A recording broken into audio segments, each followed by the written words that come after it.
In a tense classroom at Jiangcheng No. 2 High School, a chalkboard announces just 1 day left until the unified exam. The class teacher, Chen Fan, gives final instructions. He tells students taking the liberal arts exam to prepare the IR stationery and gives a more serious reminder to those taking the martial arts exam to prepare the IR combat gear and weapons. Teacher Chen Fan then warns about the deadly risk of the martial arts college entrance exam. He strongly advises any student with an awakened ability below D level not to take it. From his seat, a student named Xu Jingming smirks, feeling the teacher's warning is directed at him. He thinks to himself that he has transmigrated into this world, called Blue Star. It is technologically similar to his old one, but it is also inhabited by ferocious, bloodthirsty beasts. To counter this, some humans have awakened superpowers. In this world, people can awaken various abilities at age 16, which are rated on a scale from F to S. However, the majority of people only awaken skills between F and D.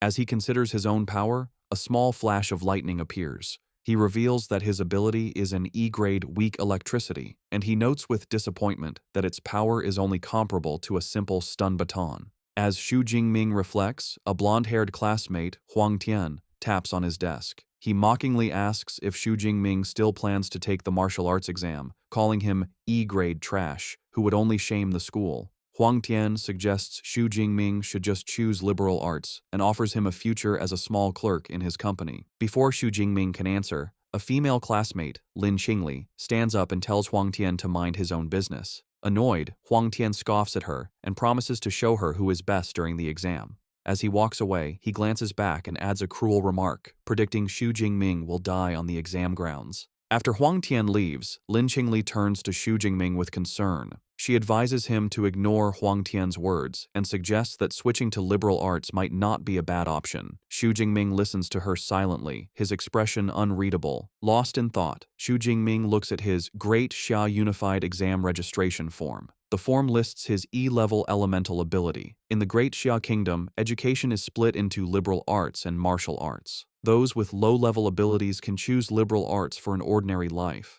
The martial arts path is far more dangerous. Students must enter a designated area and fight fierce beasts to the death to pass. Only by surviving can one hope to enter an ability user university. There, with years of training, even an unranked person can become a truly powerful ability user. Xu Jingming understands why his teacher and Lin Qingli are worried. He knows they fear what might happen if he takes the exam. However, he also recognizes that he cannot escape the constant threat of the beasts. This thought triggers a painful memory of a beast tide from his past, where he knelt as a child crying over the lifeless bodies of his parents. The memory strengthens his resolve. He doesn't want to be powerless again. With determination, he holds up his registration form and firmly declares that he will still choose the martial arts exam. As the sun sets, Xu Jingming is in a training hall, practicing relentlessly with a long spear. He channels his electrical ability into the weapon, causing blue lightning to crackle along its length. With a cry, he executes a powerful swing. The intense training quickly leaves him drained. He lets out a large yawn, complaining about how tired he is, and then collapses onto the floor, his spear falling beside him.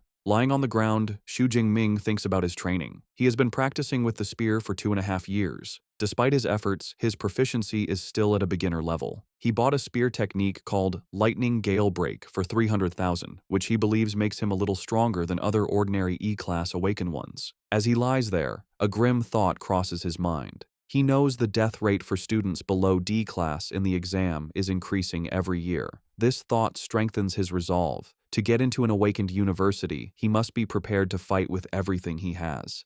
He pushes himself up and approaches a machine, clenching his fist. As his hand nears the machine's panel, a blue holographic interface suddenly materializes, displaying "System Activating."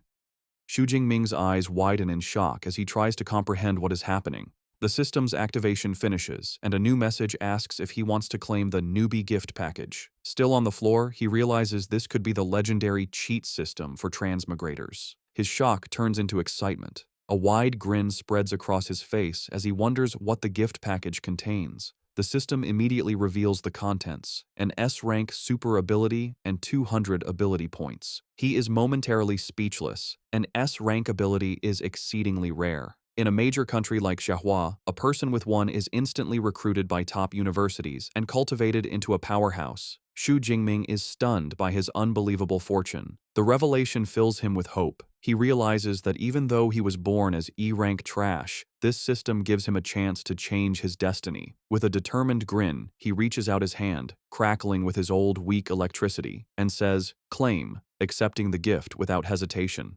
Immediately, 3 system windows appear. The newbie gift package is claimed, 200 ability points are credited, and the system begins distributing his new S-rank ability, Purple Cloud, Thunder, God's Lightning. The power surges directly into his heart. The process is incredibly painful.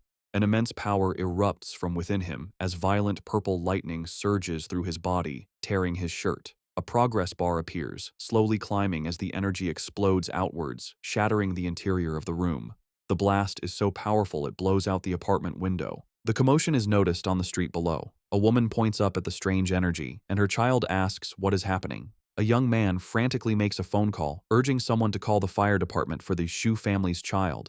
Inside, Xu Jingming writhes in agony as the integration continues past 50%. On the streets, people look up as the sky turns dark and ominous. Above the apartment, a colossal dragon formed of crackling blue lightning materializes. The event attracts powerful individuals. A man in a high-rise wonders if a powerful beast is invading. Elsewhere, a military commander orders Jiang Cheng's 3rd Legion to high alert. Back at the apartment, the lightning dragon swirls in the sky before diving back down, funneling its immense energy into Xu Jingming's body. Xu Jingming lets out a final scream as the system's progress bar jumps to 100%. The light and pain fade, replaced by a simple message: ability transformation complete. The overwhelming energy subsides, leaving Xu Jingming in his devastated training room. He slowly clenches his fist, feeling the immense power he now commands. Potent blue and purple electricity crackles around his hand. A confident grin spreads across his face. He recognizes this S-rank ability is on a completely different level. He thinks his old ability was like an electric baton, but this new power feels strong enough to shatter a person with one strike. His excitement is lessened as he sees the destruction. The windows are shattered and the walls are cracked. He thinks the commotion was a bit too large and feels relieved he managed to control some of the energy. He then remembers the other part of his reward, 200 ability points. He wonders aloud what they are for as he touches the system interface. The system explains that ability points are obtained by killing fierce beasts and can be used to increase his levels and skills. A mischievous grin returns to his face. He expresses his delight at the simple cheat system and tells it to open the system panel.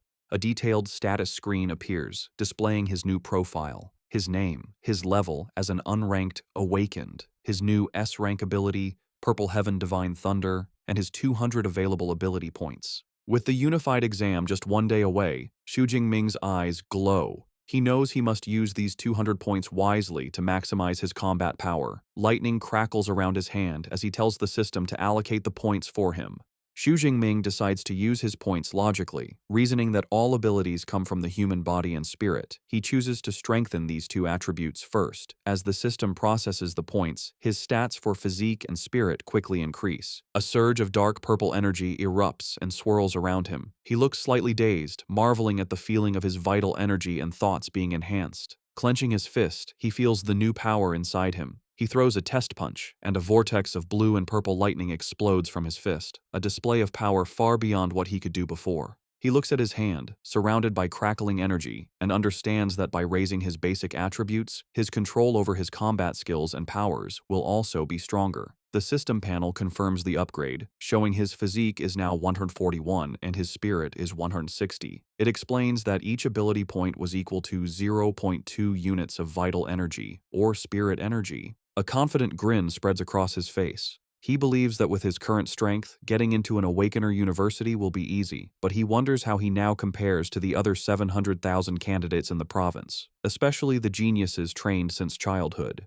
Deciding to find out, he kicks his spear up from the rubble on the floor. As he catches it and slings it over his shoulder, he resolves to go to the martial arts hall to test his new power levels. As he prepares to leave, his apartment door is suddenly kicked open. A team of 3 firefighters bursts in, ready to fight a fire, leaving Xu Jingming stunned. The lead firefighter, looking confused by the lack of a fire, explains they received a call about a fire at this location. Standing in the wrecked room, Xu Jingming calmly explains that the commotion was caused by his ability training, and that everything is now fine. The lead firefighter accepts the explanation, knowing that incidents with awakened individuals are common. He radios his team to fall back. As he leaves, he looks back at Xu Jingming with admiration, thinking how formidable the younger generation is to cause such a commotion just by practicing. Shortly after, the fire truck drives away. As Xu Jingming, now in his school uniform and carrying his spear, walks down the street, a neighbor he calls Uncle Yang asks if he is okay after the fire.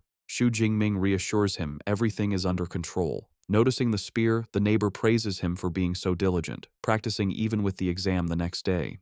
The story then explains that martial arts halls are important in this world. To advance, an awakened person must train their physique and spirit. The halls provide training grounds, which are essential since not every family can afford a private training room. The two most famous martial arts hall chains are Thunder and Brutal Bear. Xu Jingming arrives at the Thunder Martial Arts Hall. The narration explains that the Brutal Bear Hall is expensive, mainly for students from rich families. The Thunder Hall, however, is free for all high school students, making it very popular. Inside the busy hall, Xu Jingming sees a familiar face in a group of students. The girl, with long black hair and red eyes, is Tang Qi, his cousin. He approaches her and asks why she is at the Thunder Hall.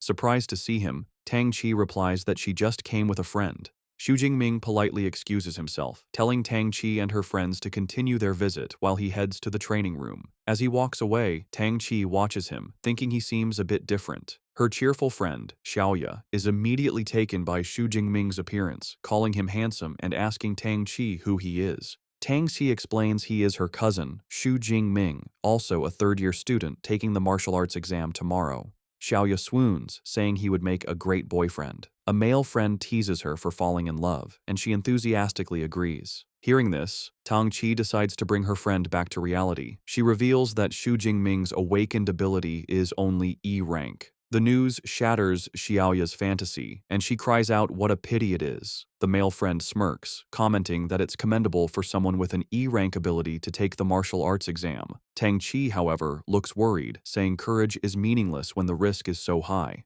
Changing the subject, Tang Qi reminds the group they are there to visit the hall. Xiaoya agrees, mentioning she's spent all of high school at the expensive Brutal Bear Hall and suggests relaxing before the big exam is a good idea. Meanwhile, Xu Jingming finds an empty training room. He stands before a large, round target with his spear. As he grips it, he notices it feels much lighter.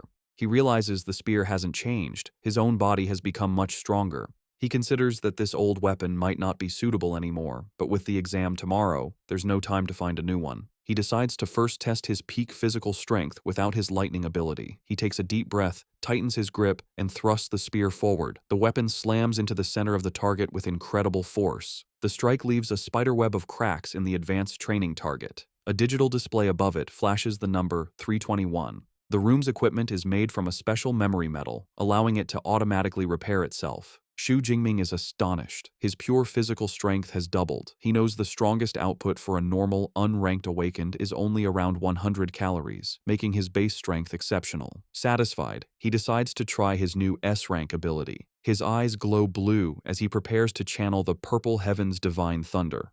Arcs of purple and blue lightning crackle around his body. With a powerful leap, he brings his spear down on the target, creating a massive explosion of electrical energy. He looks up at the new reading, an incredible 3,021 calories.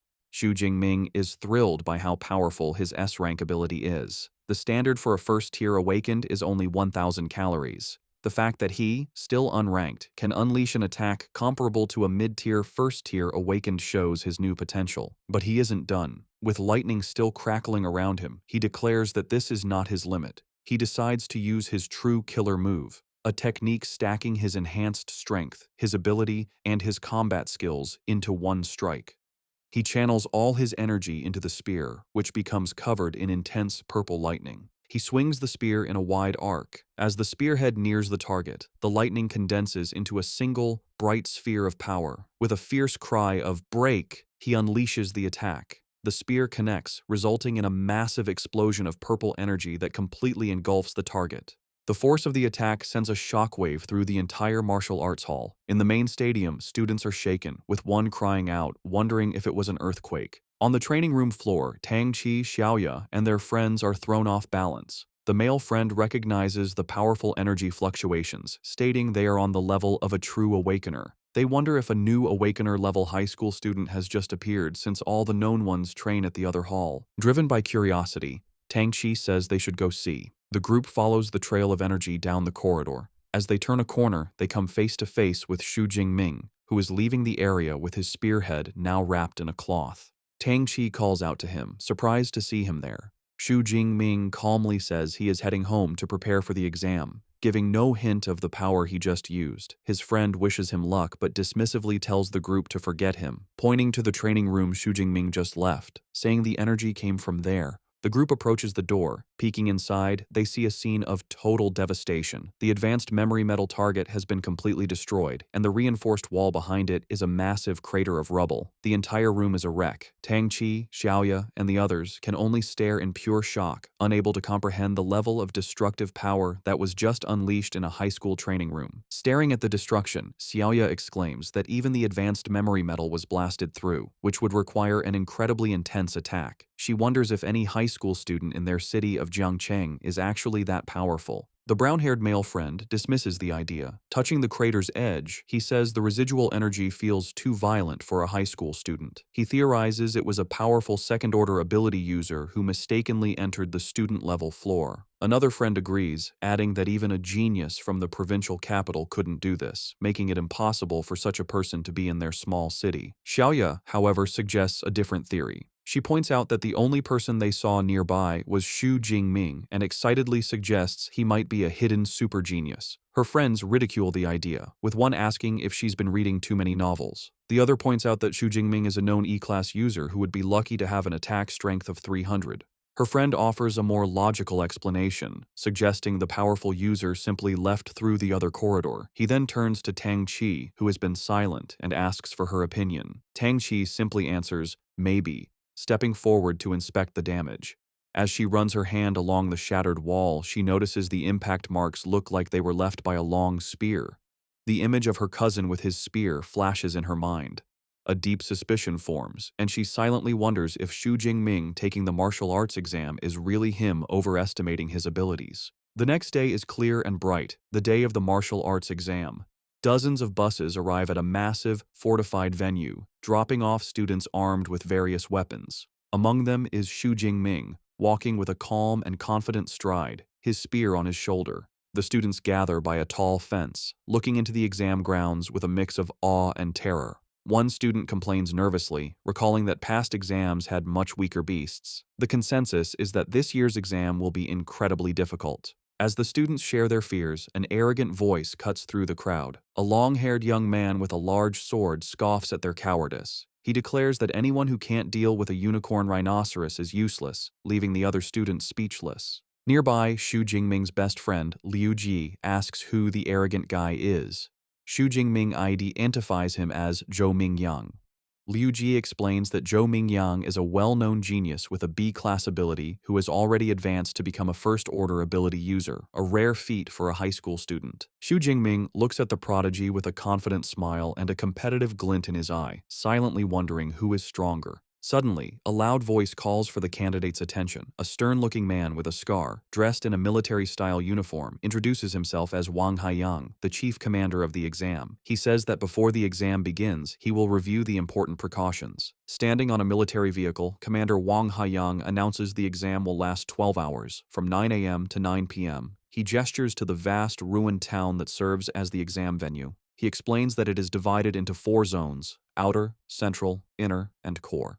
Students earn points by killing beasts, with the score increasing based on the beast's rank and strength. The commander's expression turns grave as he gives his final warning. He says the core area is like a bonus question, meant only for the top students. He urges everyone to act according to their abilities and not foolishly risk their lives for a higher score. Listening to the commander, Xu Jingming reflects on his own abilities. Before his power-up, he would have been limited to the outer area, but now, filled with power and ambition, he is determined to charge deep into the inner circle, and perhaps even challenge the core area. An announcement is made for students to get their exam supplies. Xu Jingming and his friend approach their teacher, Chen Fan, who is handing out tactical backpacks. Xu Jingming receives his pack, which contains a smartwatch for tracking points, a backpack with energy bars, a drink, and a medical kit, and a safety ball that can create a high-voltage grid to ward off beasts. As teacher Chen Fan hands Xu Jingming his supplies, he offers one last piece of advice. He reminds Xu Jingming that his life is more important than anything, even if using the safety ball ends the exam early. Xu Jingming respectfully thanks his teacher.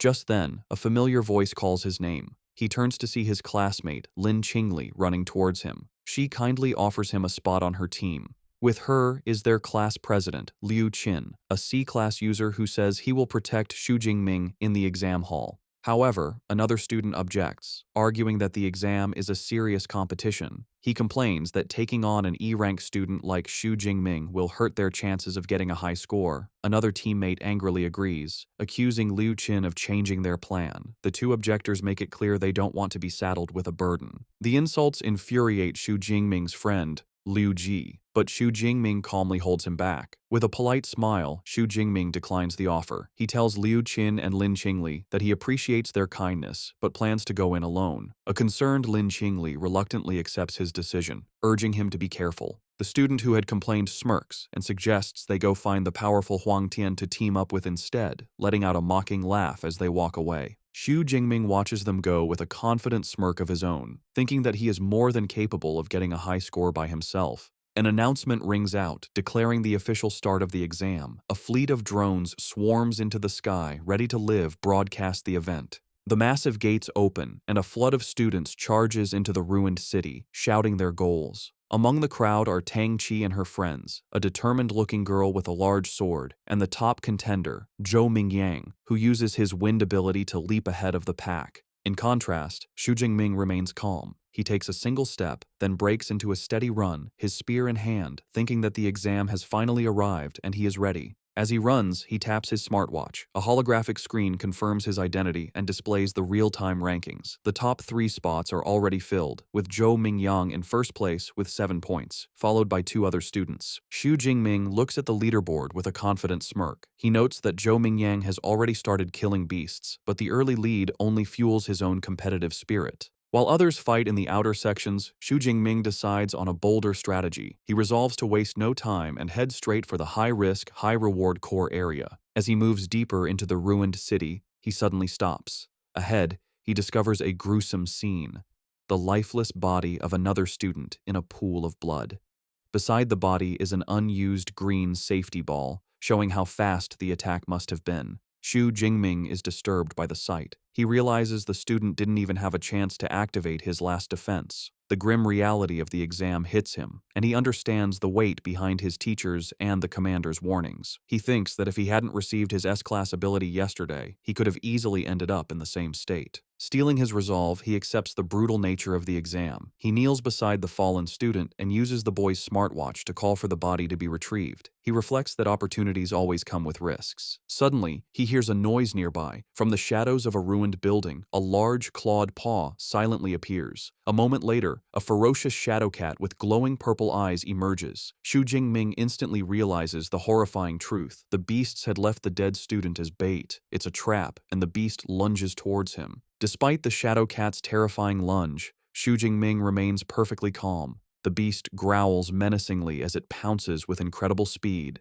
its shadowy claws extended. But Xu Jingming is even faster. With a fluid, casual movement, he sidesteps the attack, letting the beast fly past him. The shadow cat lands gracefully, its glowing purple eyes locked on its prey. Its reputation is well earned. With an agile body, sharp claws, and a bite force of over 1,000 kilograms, it is a deserved newbie killer. It lets out a ferocious roar, trying to intimidate Xu Jingming. As he faces the beast, Xu Jingming thinks about what makes these creatures so dangerous. He knows fierce beasts have a special, terrifying aura that can paralyze their prey with fear. He's heard that most awakened people, when facing a fierce beast for the first time, become helpless under this pressure, unable to use even 30% of their strength as they wait to be killed. He thinks about how wealthy families hire bodyguards to take their children into the wilderness, to get them used to this aura from a young age, a privilege he never had.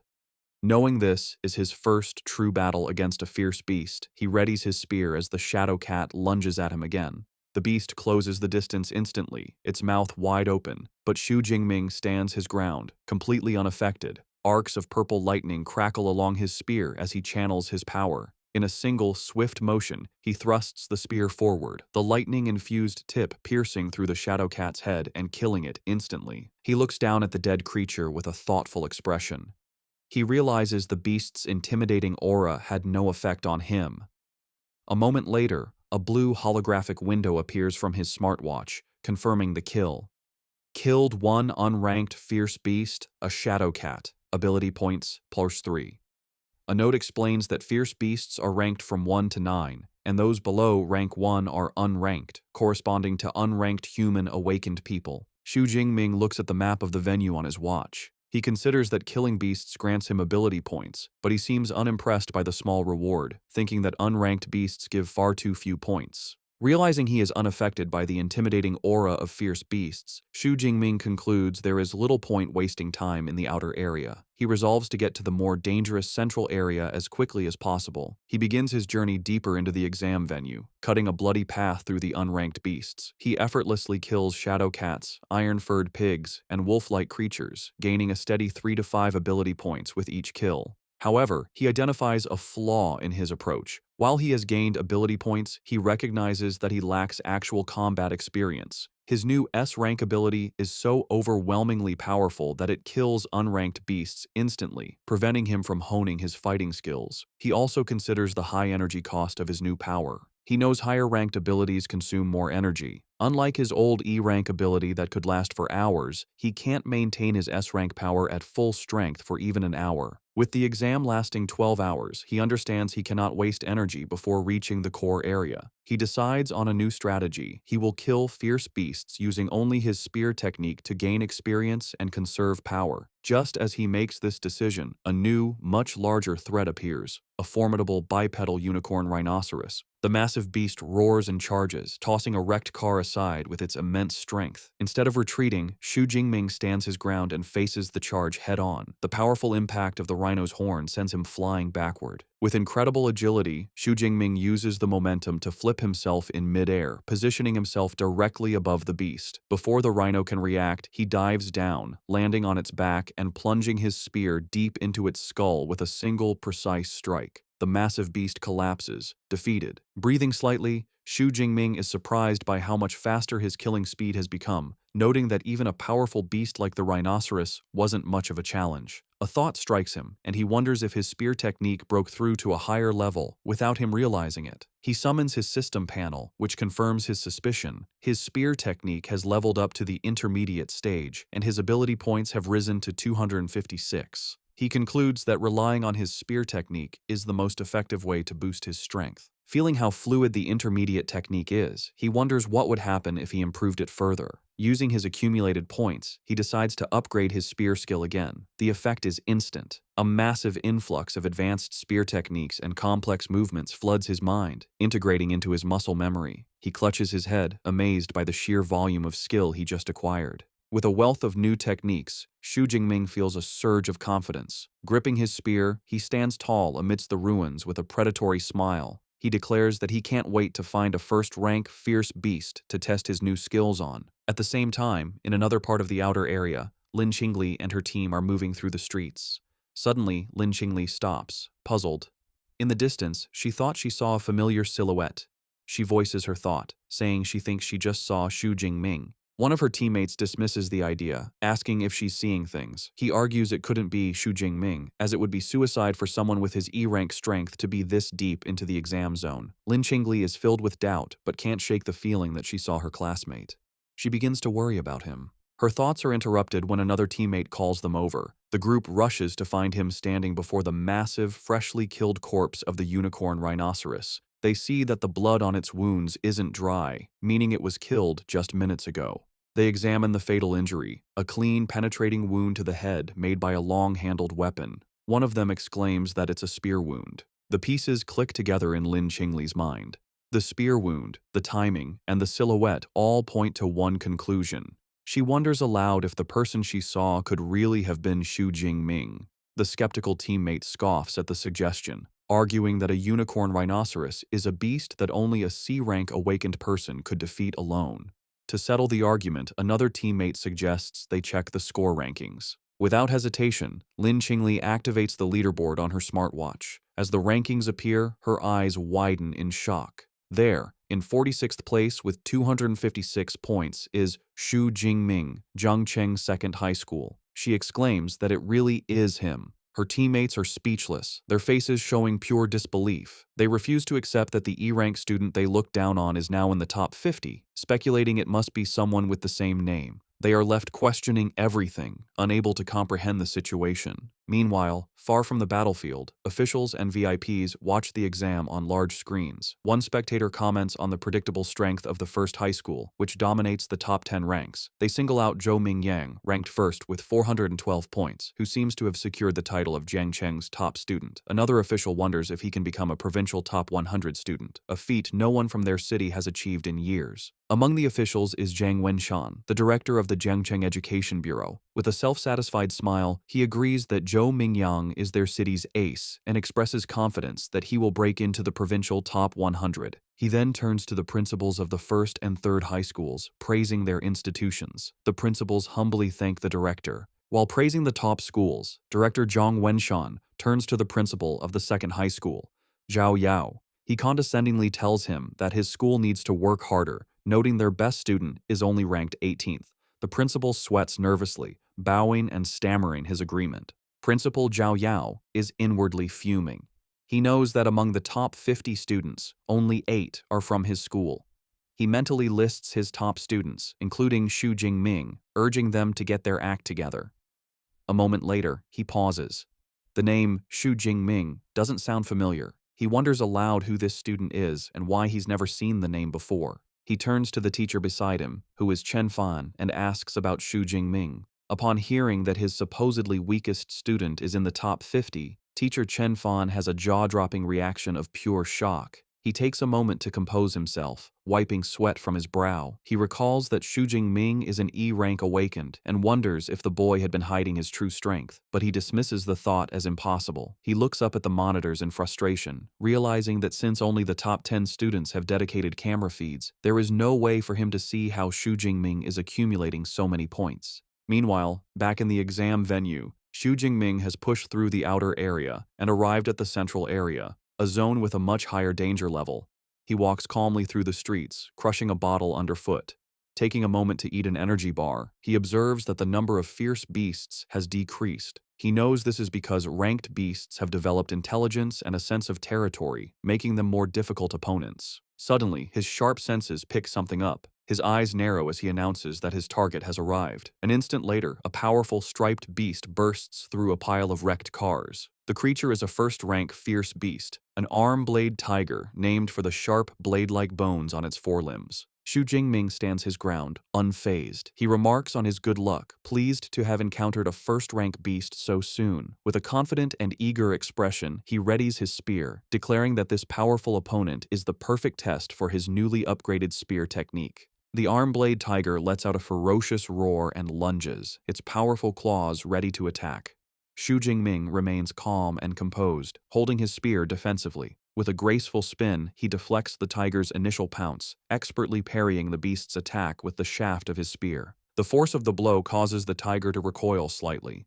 Xu Jingming, however, seems completely unimpressed. With a confident smirk, he mockingly asks if this is all the power a first-tier beast has, musing that it would take a Tiger King to make him use more effort. His taunt enrages the beast. Declaring that he is sending it on its way, Xu Jingming goes on the offensive. He leaps forward with incredible speed, his spear becoming a blur as he lands a clean, deep strike on the tiger's shoulder, drawing blood. The beast roars in pain and fury, but Xu Jingming gives it no time to recover, maintaining his calm, focused stance. His attack has only enraged the first-rank beast further. Its eyes begin to glow with a menacing teal light. It rises up on its hind legs, towering over Xu Jingming, and lets out a deafening roar as it prepares to unleash its full power. The arm-blade tiger brings its massive, bladed paws down in a devastating swipe. Xu Jingming, showing incredible reflexes, dodges the attack and uses the momentum to swing himself around a nearby lamppost, avoiding the deadly claws and setting himself up for a powerful counterattack. Landing gracefully after his acrobatic move, Xu Jingming acknowledges the tenacity of the first-tier beast. He can see that despite its injuries, the arm-blade tiger still wants to put up a desperate struggle. Deciding to end the fight, he declares that any further resistance is futile. He begins to channel his spear technique, Lightning Gale Break, and a vortex of blue energy swirls around his weapon. With a powerful war cry, he unleashes the technique. His body becomes a blur as he executes a devastating spinning attack, the energy from his spear creating multiple slashing arcs of light. The attack connects, and the tiger lets out a final, agonized cry as the powerful technique tears through its body. The massive beast collapses to the ground, defeated. A notification immediately appears on Xu Jingming's smartwatch, confirming the kill of a first-tier armored tiger and awarding him 14 ability points. He notes with satisfaction that the points from a first-tier beast are almost double what he gets from an unranked one. A new perspective dawns on him. He realizes that while the exam hall is a place of danger for others, for him, it is a perfect treasure ground to level up. With renewed determination, he vows to harvest as many ability points as he can by hunting the most powerful beasts. Back in the audience stands, the atmosphere is tense as officials and teachers watch the live rankings. The leaderboard shows Xu Jingming is now tied for 32nd place with 328 points. An official turns to teacher Chen Fan, asking if this surprising student is from his class. Suddenly, Chen Fan is the center of attention. Other teachers praise him, marveling that only students from his class have broken into the top 50 from their school. They compliment his teaching methods. A flustered Chen Fan humbly deflects the praise, insisting it is all due to the student's own hard work. Their conversation is cut short when someone shouts and points at the screen. Xu Jingming's ranking has skyrocketed again, jumping to number 25. One official exclaims in disbelief that he somehow gained 44 points at once. Director Zhang Wenshan mentally calculates the point values, recalling that a peak unranked beast is worth 6 tier 8 points, while a low-grade first-tier beast is worth 14 to 16 points. Principal Zhao Yao continues the thought, his face pale with shock. He remembers that the kill count updates every 4 seconds, and an impossible realization begins to form in his mind. Director Zhang Wenshan completes the stunning calculation. Within a mere 4 seconds, Xu Jingming must have killed either 5 peak unranked beasts or 3 low-grade first-tier beasts. A pleased smile spreads across his face as he remarks that this kind of performance hasn't been seen in years. He turns to Principal Zhao Yao and comments that this student is a very good prospect, asking why he has never heard of him. The principal, still flustered, admits he has only just found out about Xu Jingming himself and says they will have to ask the boy's homeroom teacher. He immediately summons a nervous teacher Chen Fan, telling him to explain Xu Jingming's situation to the leaders, specifically asking about his talent. Standing before the city's top education officials, a sweating Chen Fan stammers out the unbelievable truth. Xu Jingming awakened an E-grade ability. Weak electricity.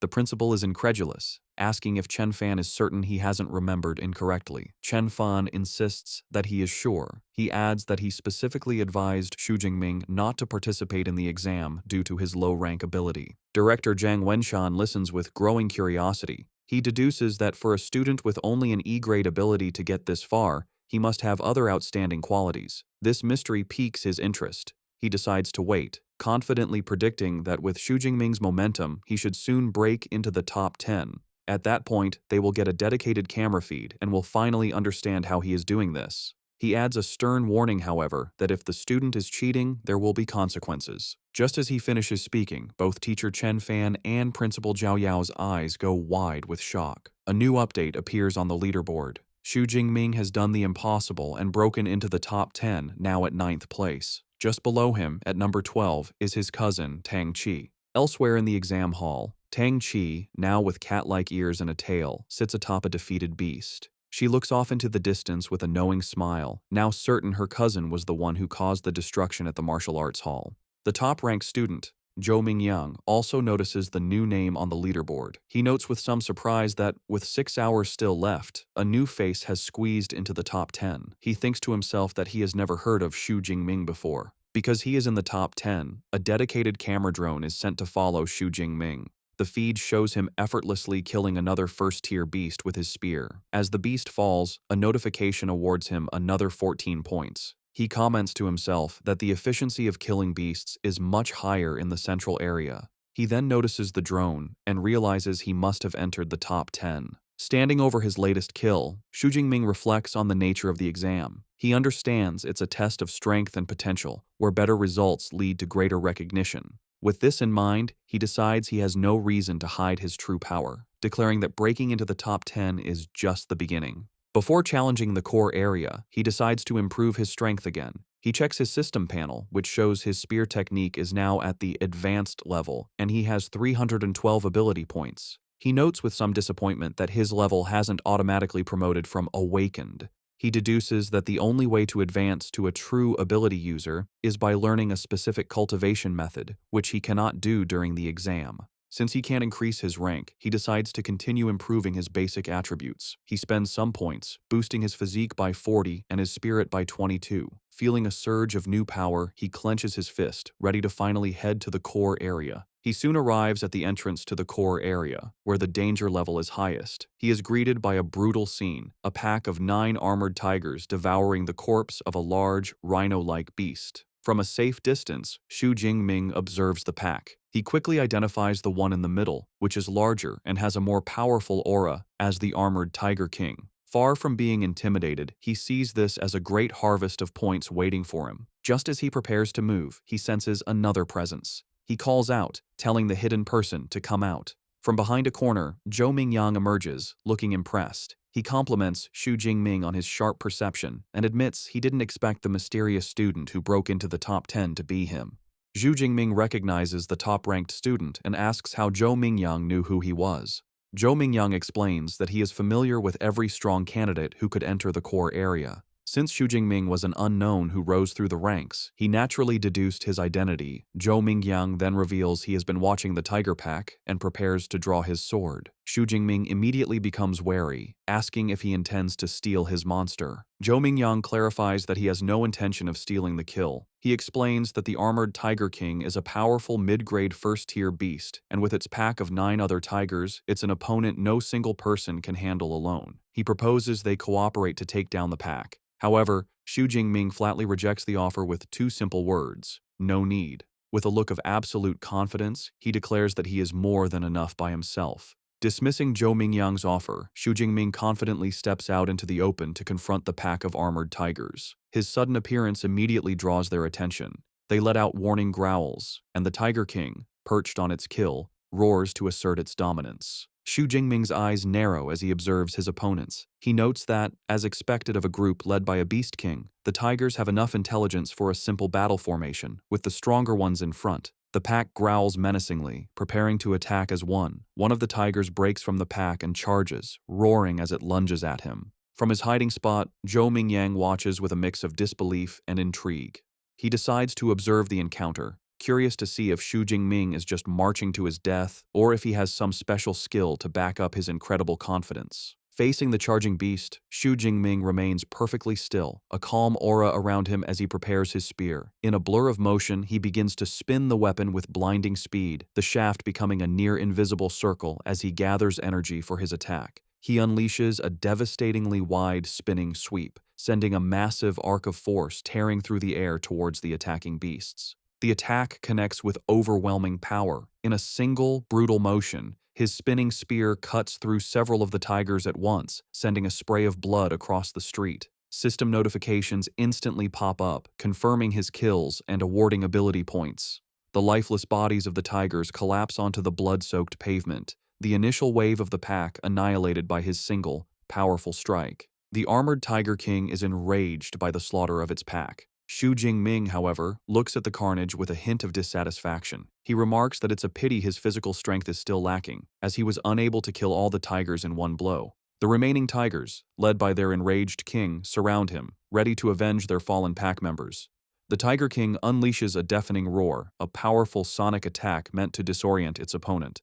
The force of the roar is so immense that it shatters the windows of nearby buildings, creating a rain of glass. Even Zhou Mingyang, watching from a safe distance, is affected by the sonic blast, clutching his head in pain. Xu Jingming, however, stands firm amidst the shattering glass, completely unfazed. He recognizes the Tiger King's attempt to intimidate him. With a defiant look, he declares that while the beast might scare others, it can't scare him. As the remaining tigers lunge at him from all sides, Xu Jingming meets their charge with fluid grace and deadly precision.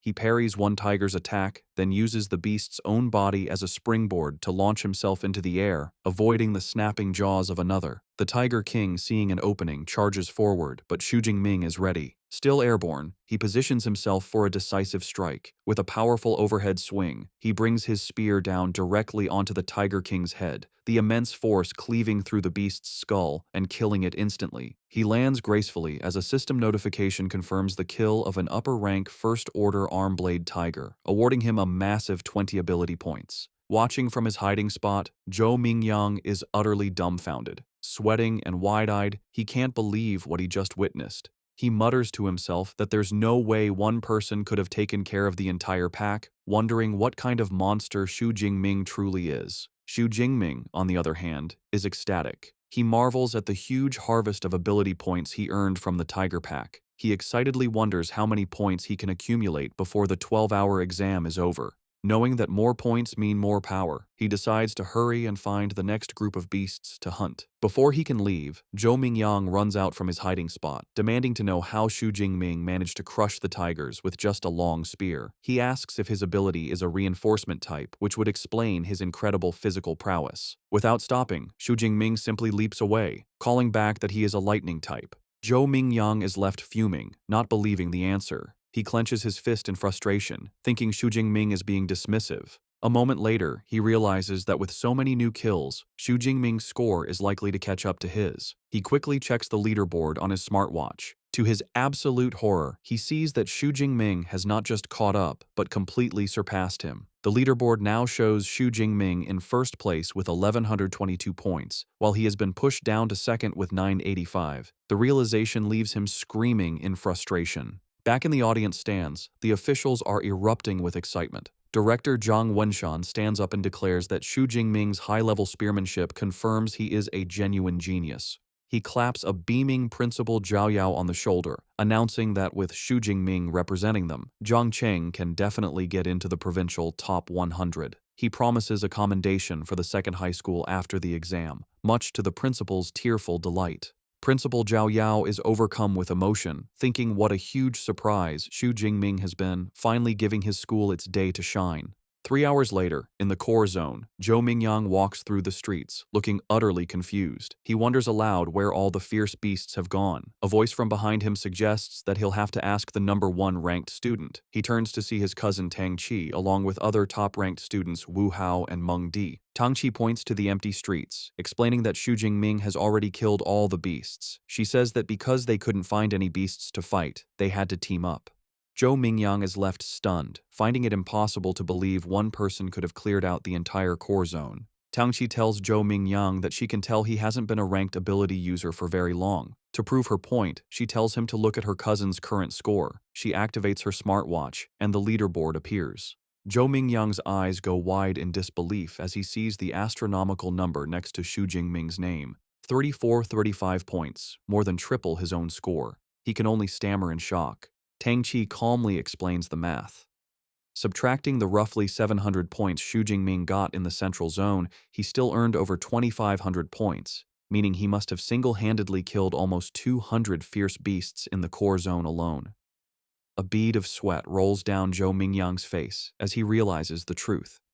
It wasn't that Xu Jingming was afraid of someone stealing his kills. He had planned to monopolize the entire core zone from the beginning. Wu Hao explains their current situation. With only a few hours left, the remaining top students have formed a team. Their plan is to brave the innermost core zone, a place they know is filled with upper-rank beasts and even a second-order beast king. He acknowledges that going in alone would be a death wish. Meng Di then formally invites Zhou Mingyang to join their team. With no other option, he agrees, shouting, "Count me in." The scene shifts to a quiet, moonlit rooftop. Xu Jingming sits alone atop a massive pile of slain beast corpses, his spear planted beside him. His supplies are completely exhausted, and he knows the exam is nearing its end. But his hunt for power is not over. He decides he must go deeper to get more ability points. Knowing the innermost core zone holds second-order, fierce beasts, he resolves to strengthen his power one last time. He pulls up his system panel, revealing he has accumulated a staggering 2413 ability points. With a mischievous grin, he decides to put his points into an upgrade. After channeling the new power, he stands over the corpse of a massive bear-like creature, letting out a breath of relief. He feels confident that with this final boost, he should be able to handle this year's combat exam finale. As the other top students sprint towards the final area, their final sprint begins. Deep within the innermost zone, a terrifying new beast emerges from the ruins. A massive, white-furred, wolf-like creature with glowing red eyes and dangerous red crystals on its back. As the final challenge appears, Xu Jingming arrives on the scene, calm and ready. He holds his spear, a confident look on his face as he wonders what kind of second-order fierce beast the exam has arranged for him this year. Just as Xu Jingming arrives for the final challenge, the team of top-ranked students also reaches the innermost core zone. They immediately identify the massive, crystal-backed creature as a bloodthirsty savage bear. The beast shows its incredible power by smashing a wrecked car with a single swipe of its paw. The sight fills the team with dread. Zhou Mingyang exclaims that they are in big trouble. Mengdi explains that this rare beast has a hide as tough as E-grade alloy, which even missiles can't pierce. She adds with terror that a single strike from its paw could kill them all instantly. Seeing the overwhelming odds, Tang Qi suggests they abandon the mission. Their situation is even more dire than they thought. They realize the compound is guarded not just by the Beast King, but also by a large pack of high-rank first-level beasts. One of them grimly states that if they enter, they will likely be wiped out by the horde before the savage bear even moves. Faced with the impossible challenge, a team member immediately quits, saying there's no point in getting a high score if you die. Zhou Mingyang tries to stop him, angrily questioning the point of being handsome if he's just going to rush into a horde of beasts to die. The team's morale has completely shattered. Suddenly, Mengdi points towards the compound, shouting for the others to look. They see a lone figure entering the deadly area. Tang Qi's eyes widen as she recognizes him. It's Xu Jingming, fearlessly walking into the heart of the beast horde. As he gracefully leaps into the compound, the others watch in disbelief. Zhou Mingyang complains about the difficult test, while another student panics, crying out that Xu Jingming's entrance has startled the entire horde, which now turns its attention to him. Enraged by the intrusion, the entire horde of fierce beasts charges at him.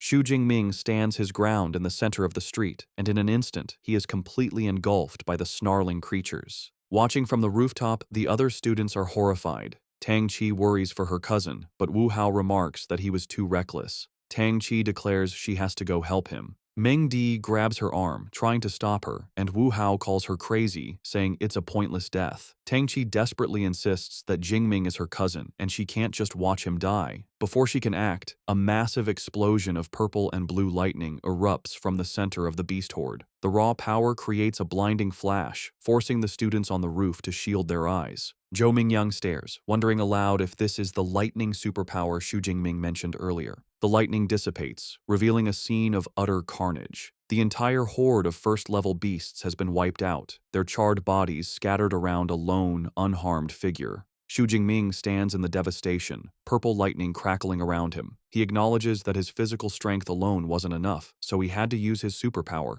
A confident smile plays on his lips as he feels the immense power of his S-grade ability. Having cleared the lesser threats, he turns his attention to the final challenge, the bloodthirsty savage bear, standing over the corpses of its minions. The massive beast lets out a deafening roar. Xu Jingming remains calm, analyzing his opponent. He notes the savage bear is massive and likely not agile, concluding that with his powerful thunder ability, it should be manageable. He then notices the beast is not alone. It has several smaller but still dangerous minions.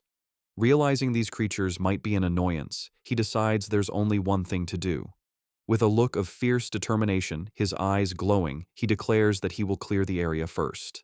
He bursts into motion, his body enhanced by his S-grade lightning ability, moving with blinding speed as he blitzes through the remaining beasts. He effortlessly dispatches a high-rank Shadow Cat, his smartwatch confirming the kill and awarding him 13 points. With a confident grin, he marvels at the enhancement his superpower provides to his physique, but acknowledges he can't maintain the dangerous state for long. Knowing it's enough to clear the minions, he cuts down the last of the lesser beasts with a powerful sweep of his spear, earning another 15 points for a high-rank unicorn rhino. With the area cleared, the final confrontation begins. The savage bear roars in fury, slamming its massive paws into the ground and creating a shockwave that shatters the pavement. The beast charges, shaking the ground. Xu Jingming, wreathed in his lightning aura, meets the charge head-on. With a powerful leap, he dodges the charge and swings his spear in a devastating arc, shattering one of the large red crystals on the beast's back. The battle continues in a blur, with Xu Jingming expertly dodging the bear's attacks and landing precise strikes, shattering more crystals and wounding the beast. His smartwatch continuously updates with points as he dismantles the Beast King's defenses. The savage bear roars, enraged as it watches its minions fall. Xu Jingming, wreathed in lightning, taunts the beast, asking if it's getting angry. He promises to deal with it after taking care of the last minion. As he charges the final rhino, the Bear King watches with cunning intelligence. Just as Xu Jingming is about to strike, the Bear King moves with unexpected speed, smashing its own minion to bits to intercept him. Xu Jingming is surprised, realizing the beast anticipated his move. The Bear King claps its paws together, sacrificing its last minion to create a devastating shockwave that obliterates the ground and nearby cars. The final rhino is torn apart in the explosion. However, the attack fails to harm its target. Xu Jingming, surrounded by his lightning aura, gracefully flips through the air, landing safely and untouched by the explosion. With the battlefield cleared of lesser threats, only the two kings remain.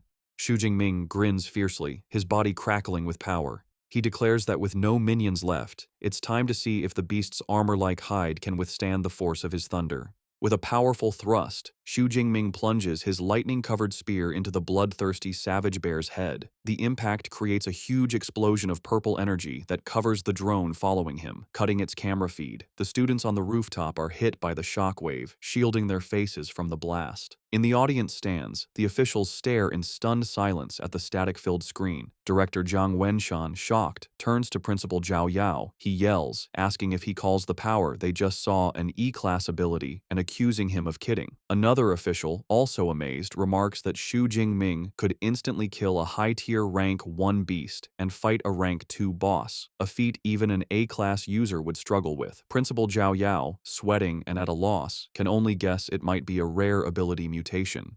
Regardless, director Zhang Wenshan laughs and says that after today, the great Xia nation will be shaken by Xu Jingming's name. Back on the battlefield, the result of Xu Jingming's attack is clear. The bloodthirsty savage bear is wounded with a deep gash on its head, but it is not defeated. The beast roars and swats Xu Jingming with its paw, sending him flying. He is shocked his powerful attack only left a shallow wound. He lands hard on the ground, using his skills to recover. He quickly analyzes the situation. He realizes the savage bear's hide is resistant to blades and doesn't conduct electricity. He admits to himself that with his current strength, it will be hard to kill the beast in one shot. The enraged savage bear begins to gather dark energy around its body. Xu Jingming, sensing the immense power, can only look on in shock, saying, "What?" Dark energy gathers around the bloodthirsty savage bear as it powers up, rolling forward like a monstrous boulder. It smashes through everything, the ground seeming to buckle under its power. Xu Jingming leaps back onto debris as purple lightning crackles around him, readying himself. He is surprised the beast activated its berserk skill so quickly, recognizing the beast truly hates him. A note explains, berserk is a beast's counter skill, like a human combat technique. The enraged beast, now covered in dark energy, hunches over. It lets out a deafening roar, then charges with greater speed and ferocity. Xu Jingming is impressed, remarking on the astonishing strength of a beast in its berserk state. He knows, however, that the berserk state has a cost. The beast loses its intelligence, acting purely on instinct. He quickly forms a new strategy. He must avoid its attacks and use his superior agility to keep it at a distance. He puts his plan into action, dodging the beast's relentless attacks with incredible speed. He knows he must wait for the perfect chance to temporarily stop it. As the beast lunges, he channels lightning into his spear and thrusts it forward, unleashing a blast of energy that strikes the beast's side. The attack freezes the massive creature for a crucial second, its body shaking from the electric shock. This is the opening he needed. With the beast stunned, Xu Jingming's eyes glow as he prepares his ultimate attack. He raises his hand, gathering a massive amount of purple and blue energy. He calls on the full power of his S-rank ability, shouting, "Nine Heavens Divine Lightning, blast it!" A huge torrent of divine lightning comes down from the sky, slamming into the bloodthirsty savage bear. The beast is engulfed in the blast, its roars drowned out by the crackling energy. When the light fades, the massive beast lies motionless, smoke rising from its charred body. Xu Jingming stands over it, a confident smile on his face as purple lightning dances around his fingertips. He remarks that after half a minute of his purple divine lightning, even the thickest defense couldn't withstand it. However, the battle isn't over. The beast's eye snaps open, glowing with a furious red light. With a final, desperate roar, it lunges, its massive jaws open for a final bite. The electrical power surging through its body causes a temporary paralysis, freezing it just inches from its target. Seeing his chance, Xu Jingming calmly states, "It's time." He gathers all his remaining power into his spear, his eyes glowing. He channels his ultimate technique, saying the words, lightning, gale, break. He unleashes the attack, a massive sphere of lightning that slams into the paralyzed beast's open mouth. The explosion is immense, a vortex of power that tears through the beast from the inside, creating a huge crater in the street. The force of the blast finally brings the mighty second-order beast down for good. Its massive body collapses onto the pavement, defeated. A system notification confirms the kill and awards him plus 124 ability points. Kneeling beside the Beast King, Xu Jingming breathes a sigh of relief, stating the final battle is over. He reflects that to deal with the second-order beast, he upgraded his Lightning Gale technique, and he is pleased with its power. A triumphant smile spreads across his face. He notes that although the battle only lasted 2 minutes, it was the most exhilarating he has ever experienced. He then wonders how many points he will get after clearing out all the beasts in the core area. The exam ends as night falls. Back in the audience stands, the final results are displayed on the main screen, and the crowd roars. In first place is Xu Jingming, with an unbelievable score of 10,835 points. In a distant second is Zhou Mingyang, with 1,103 points, followed by Wu Hao, with 945. The officials are ecstatic. Director Zhang Wenshan, Principal Zhao Yao, and teacher Chen Fan leap to their feet, cheering. They celebrate that Xu Jingming not only broke their city's record, but the entire Jiangnan province record. They call him a genius. They recall last year's provincial champion only scored just over 8,000 points. With his score, they declare Xu Jingming has practically pre-booked this year's champion title. Standing amidst the destruction, Xu Jingming looks at the sky and notes there isn't much time left. He reflects on his accomplishments with a confident smirk. He has killed all the fierce beasts in the inner circle and core area. With time left, he decides to head back to the central area to kill as many remaining beasts as he can. As he walks back, he passes the rooftop where the other top students are gathered. They stare in disbelief. Tang Qi is amazed her cousin killed a Tier 2 Beast King, while Zhou Mingyang is bewildered, wondering why Xu Jingming is going back when he is already in first place. Mengdi correctly guesses he is heading back to the central area. The horrifying realization dawns on her, and she wonders aloud if he is going back to clear out all the remaining beasts. The other students are speechless at his ambition. The reality hits them. Zhou Mingyang realizes that with Xu Jingming's speed, he might actually do it. If they don't leave soon, they might not get a single point in the last hour. He declares their team-up is over and leaves first. The others quickly follow, scrambling to hunt for any remaining beasts. 1 hour later, an official announcement echoes across the exam venue. The 2037 Zhangcheng Martial Arts College entrance examination has concluded. Killing beasts no longer counts, and all candidates are told to return.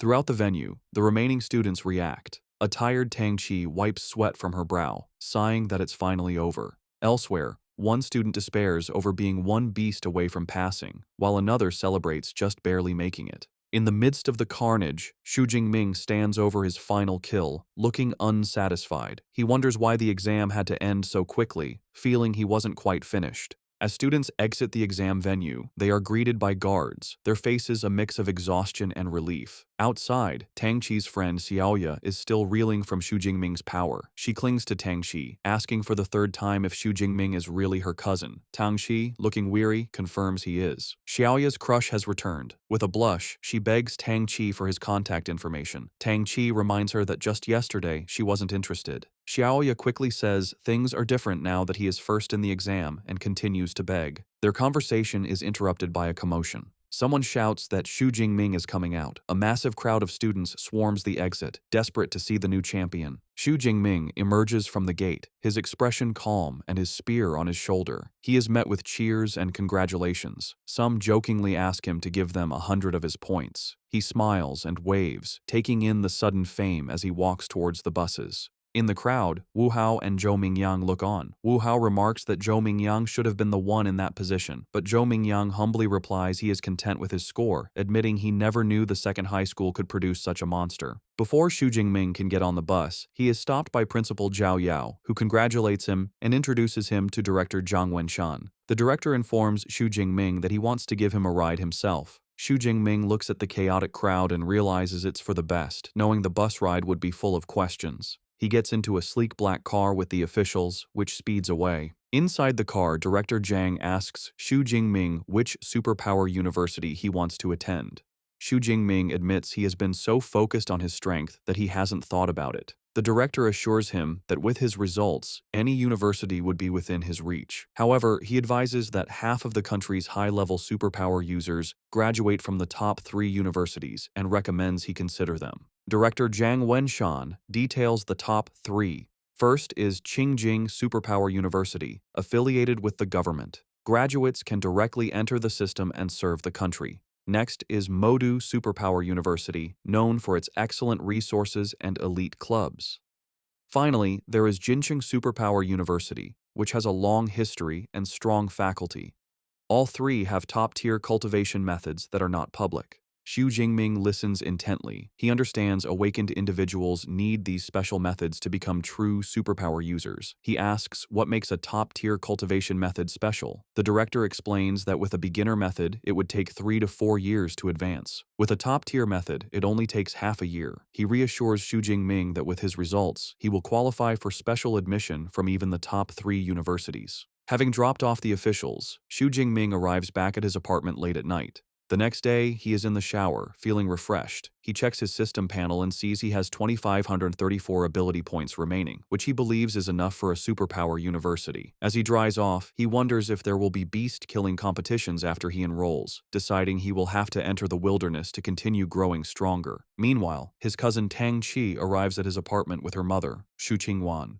Tang Qi notices the door is broken and decides it's a perfect chance to sneak in and surprise him. They enter, and Tang Qi cheerfully shouts a surprise greeting. Her timing is terrible.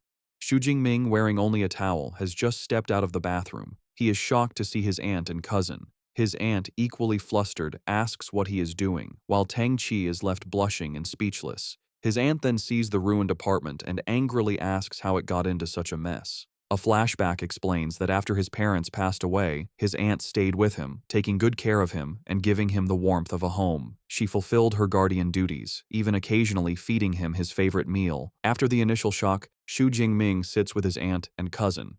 His aunt, Xu Qingwan, expresses her relief. She admits she was incredibly worried when she learned he was taking the martial arts exam. Now that she sees he is unharmed, she is relieved.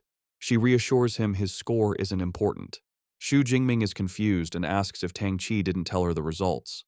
Tang Qi winks, saying it's better if he tells his mother himself. With a bashful smile, Xu Jingming tells his aunt he did quite well, scoring over 10,000 points. The news is so shocking his aunt spits out her drink. She coughs, asking him to repeat his score. Tang Qi confirms it's true, telling her mother he scored 11,124 points. His aunt is speechless. A moment later, she bursts into tears of joy and pulls him into a tight hug, exclaiming that the Xu family finally has a successor and his parents in heaven must be so proud. Meanwhile, in a high-tech conference room, university recruiters are reviewing the exam results. A woman presents the data on Xu Jingming, noting his age, his supposed E-class ability, and his rank as an unranked awakener. One recruiter insists they must recruit this student if the score is real. Another is skeptical, arguing that based on his rank, he couldn't have achieved such a high score. The debate continues, with some arguing his ability is at least A-class, or even S-class. Another recruiter scoffs, suggesting he must have cheated. Before the argument can escalate, a senior figure tells them to stop.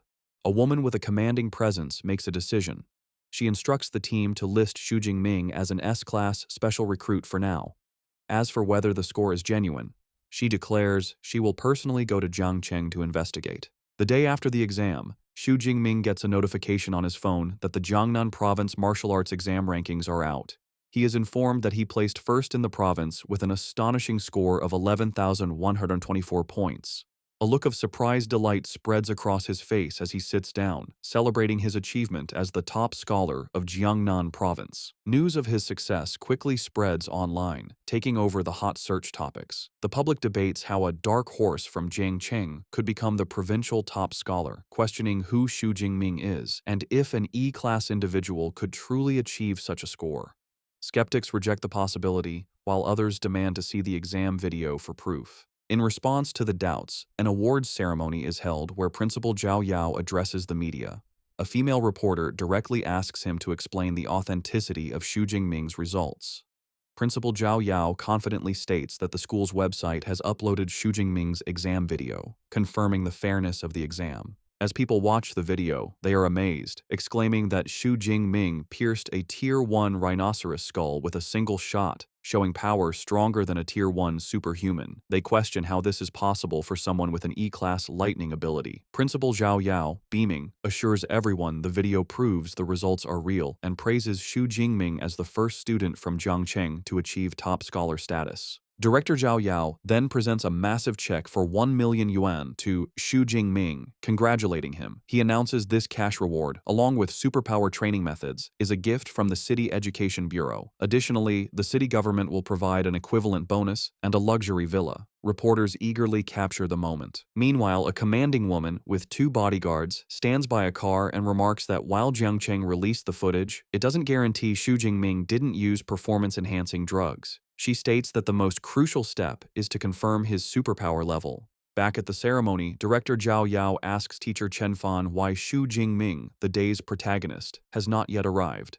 Teacher Chen Fan smiles, explaining that he just spoke with Xu Jingming, who said he is still training at the martial arts gym. The director laughs, finding it extraordinary that the new top scholar is still training after the exam. With Xu Jingming on his way, the scene shifts to a meeting room where Principal Zhao Yao is nervously serving tea to 3 intimidating figures, whom he addresses as teachers. When one of them casually dismisses the tea, Principal Zhao Yao sweats, thinking about the powerful aura coming from these high-level superhumans, which makes his heart tremble. The 3 individuals are recruiters from the nation's top superpower universities, and the air is tense as their immense spiritual pressures seem ready to clash. The woman with short, grayish-purple hair, Zhang Zhaoyue, the director of admissions for Modu Superpower University, breaks the silence. She coyly asks her rivals who they are targeting. A woman in a light blue dress, Su Yun from Qingjing Superpower University, tells Zhang Zhaoyue not to play dumb. She confidently declares that as long as his results are genuine, Qingjing University will have him. A man with long black hair, Wu Yuan from Jin City Superpower University, scoffs at her claim, stating that Jin City University will recruit him. As sparks of energy crackle between them, Zhang Zhaoyue thinks to herself that recruiting top scholars always involves clashing with other academies. Just as the tension peaks, the door slides open, and Xu Jingming enters with his spear over his shoulder. He calmly greets the 3 powerful figures as teachers. His sudden arrival surprises the recruiters. Zhang Zhaoyue observes him with interest, noting his spirit is full and he's still carrying his weapon, a sign he hasn't relaxed his training. More importantly, she is impressed that he did not falter under the combined pressure of 3 high-level superhumans.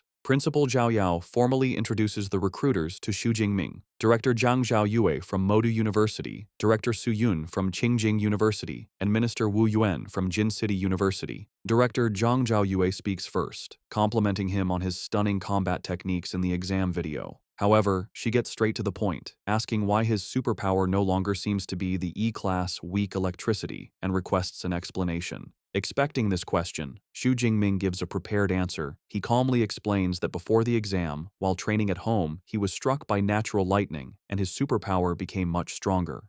Wu Yuan and Su Yun immediately conclude that it sounds like a superpower mutation. Zhang Zhaoyu then suggests that Xu Jingming probably doesn't know the true level of his mutated superpower. She has brought a superpower detection instrument with her and invites him to try it. She presents a glowing, circular device and tells him to use his superpower on it. Xu Jingming places his hand on the instrument and unleashes his power. A massive, violent surge of purple and white lightning erupts from him, covering the device. Su Yun is visibly shocked by the sheer force of the lightning. The detection device completes its scan, identifying the superpower as Purple Cloud Divine Thunder. But as it tries to assign a rating, it beeps erratically and cracks appear. In a flash of golden light, The instrument overloads and explodes into pieces. The blast sends arcs of electricity across the room, startling everyone. A shocked Principal Zhao Yao asks what is going on. Wu Yuan and Su Yun, however, look thrilled. They state the situation is confirmed. His power overloaded the small device, which means his ability level must be S-class at the very least. With Xu Jingming's S-class potential confirmed, director Zhang Zhaoyue smiles, thinking they bet on the right person this time. The confirmation immediately sparks a fierce bidding war.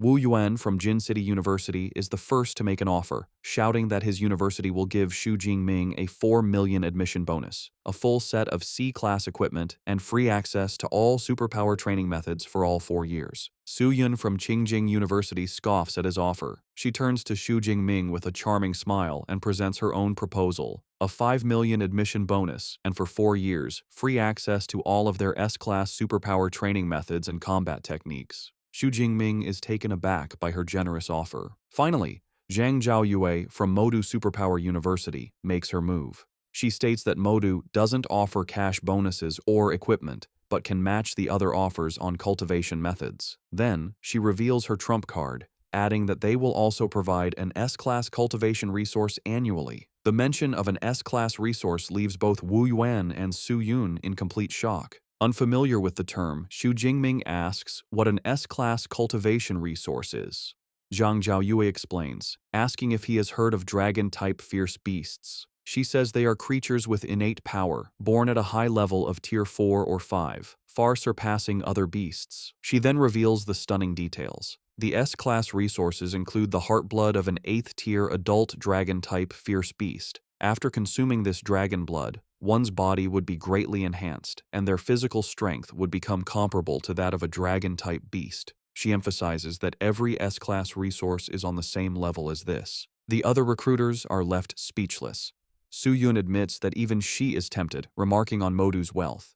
Wu Yuan, flustered, points out that S-class resources are usually reserved for top students, and offering them to a freshman is unheard of. They both realize they can no longer compete. With all offers on the table, the 3 recruiters stand before Xu Jingming, telling him it is time to make his decision. With a confident, determined smile, Xu Jingming gives his answer without hesitation, declaring that he chooses Modu Superpower University. With his choice made, Xu Jingming explains he chose Modu Superpower University not just for their great offer, but because its combat training is the best in the University Alliance, with many founders coming from Modu. He then bows to Su Yun and Wu Yuan, thanking them for their offer. They both look disappointed. Pleased with his decision, director Zhang Zhaoyue creates a glowing admission letter and gives it to Xu Jingming, welcoming him. She tells him that while new students enroll on September 1st as a special recruit, he can register early and will be given a place to stay. Eager to start, Xu Jingming asks if he can access the library's superpower training methods and combat techniques ahead of time. Zhang Zhaoyu agrees without hesitation, adding that the school can provide him with a private study room. She hands him her contact card, telling him to get in touch when he arrives in Magic City. Holding his admission letter, Xu Jingming looks at the smiling director and says he can't wait to go and register. Sometime later, Xu Jingming stands at a train station with his luggage, looking excited as an announcement calls for passengers of the G91 train to Magic City to begin boarding. At the station, his aunt Xu Qingwan is emotional, wiping away tears as her husband Tang Daolin comforts her. He proudly says that their child has grown up and that when Xiaoming leaves, he is going to soar. As Tang Xi looks on, her father reminds her it is time to start filling out her university choices. He suggests that since her cousin is going to Magic City Superpower University, she should also try to choose a university there. Xu Qingwan agrees, adding it would be good for them to look out for each other. A flustered Tang Qi quietly agrees. On the train, with 6 hours left, Xu Jingming is already studying. He thinks to himself that the most important reward from the exam is the Universal C training method. Like superpowers, training methods also have different ratings: beginner, intermediate, advanced, and top tier. A graph shows that the higher the level of the method, the faster the training speed and the greater the power gained. While on the train, Xu Jingming focuses on studying the Universal C training method. He identifies it as an intermediate level technique and notes that with his spiritual power of 180, it took him half a day to memorize it. He recalls that by following the method, he was able to sense the special energy in the world on his first day of practice. This unlocked a new option on his system panel, showing a plus sign next to his level, meaning he could now advance from an awakened to a superpower user. However, he decides not to level up yet. He remembers the training manual said the higher the level of the training method used for the breakthrough, the greater the benefits. Knowing he will soon have access to top-tier methods at the university, he resolves not to waste this chance by using an intermediate one. Upon arriving in Magic City, Xu Jingming is in awe of the university campus. From the car, he sees the school grounds are several hundred meters wide.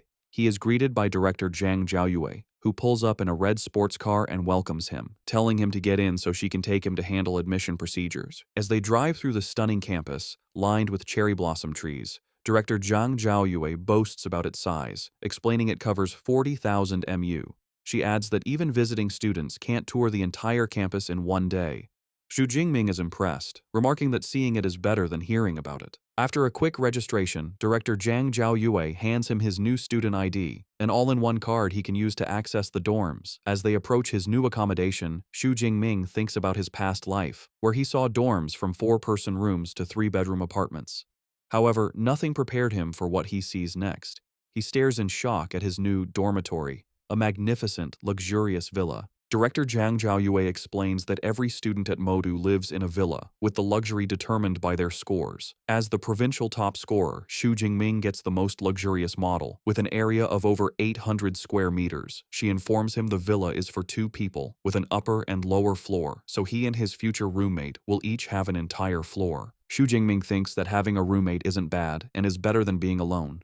He reflects on his life as an orphan and admits he still prefers the warm feeling of a communal 4-person dorm as he follows the director up the steps. Inside the villa, Director Zhang Zhaoyue sits down with Xu Jingming and informs him that she will now explain a few important things about the university. She highlights 2 main points, the credit system and the mentor system. She begins by explaining that at Modu, credits are everything. They are used for all transactions, from buying meals to powerful equipment. She clarifies that 1 credit is roughly equivalent to 10,000 Daxia currency. Director Zhang Zhaoyue explains there are many ways to get credits, one of which is a fixed amount given each year based on a student's rating.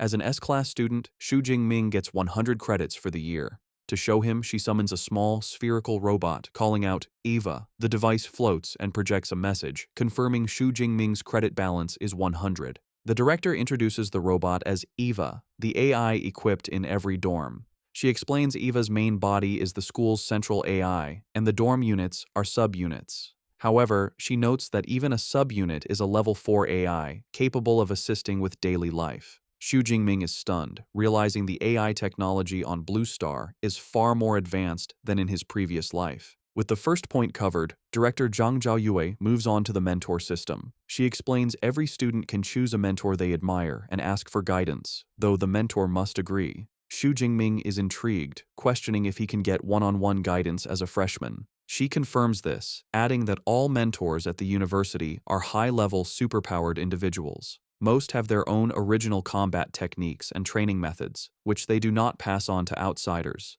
These secret techniques can only be learned after becoming their official disciple. Given Xu Jingming's abilities, she informs him the university has 4 mentors who specialize in the lightning element. Her top recommendation is Yang Zhentian, the dean of the Weaponry Academy. At her command, Eva projects a profile of the dean. It reveals Yang Zhentian is a 52-year-old, Tier 7 high-rank superpowered individual with an A-rank lightning superpower. He is a master of various weapons, especially the spear, earning him the title Thunder Spear. The profile also notes he once fought an 8th-tier demonic whale for 3 days and nights before killing it alone. The director also provides information on the other 3 potential mentors, but tells Xu Jingming the final choice is his. After reviewing the options, a confident smile spreads across Xu Jingming's face. He notes Dean Yang Zhentian is not only a lightning user, but also a spear specialist, concluding he is the best choice for his mentor. Having made his choice, Xu Jingming heads to the mentor's residential area,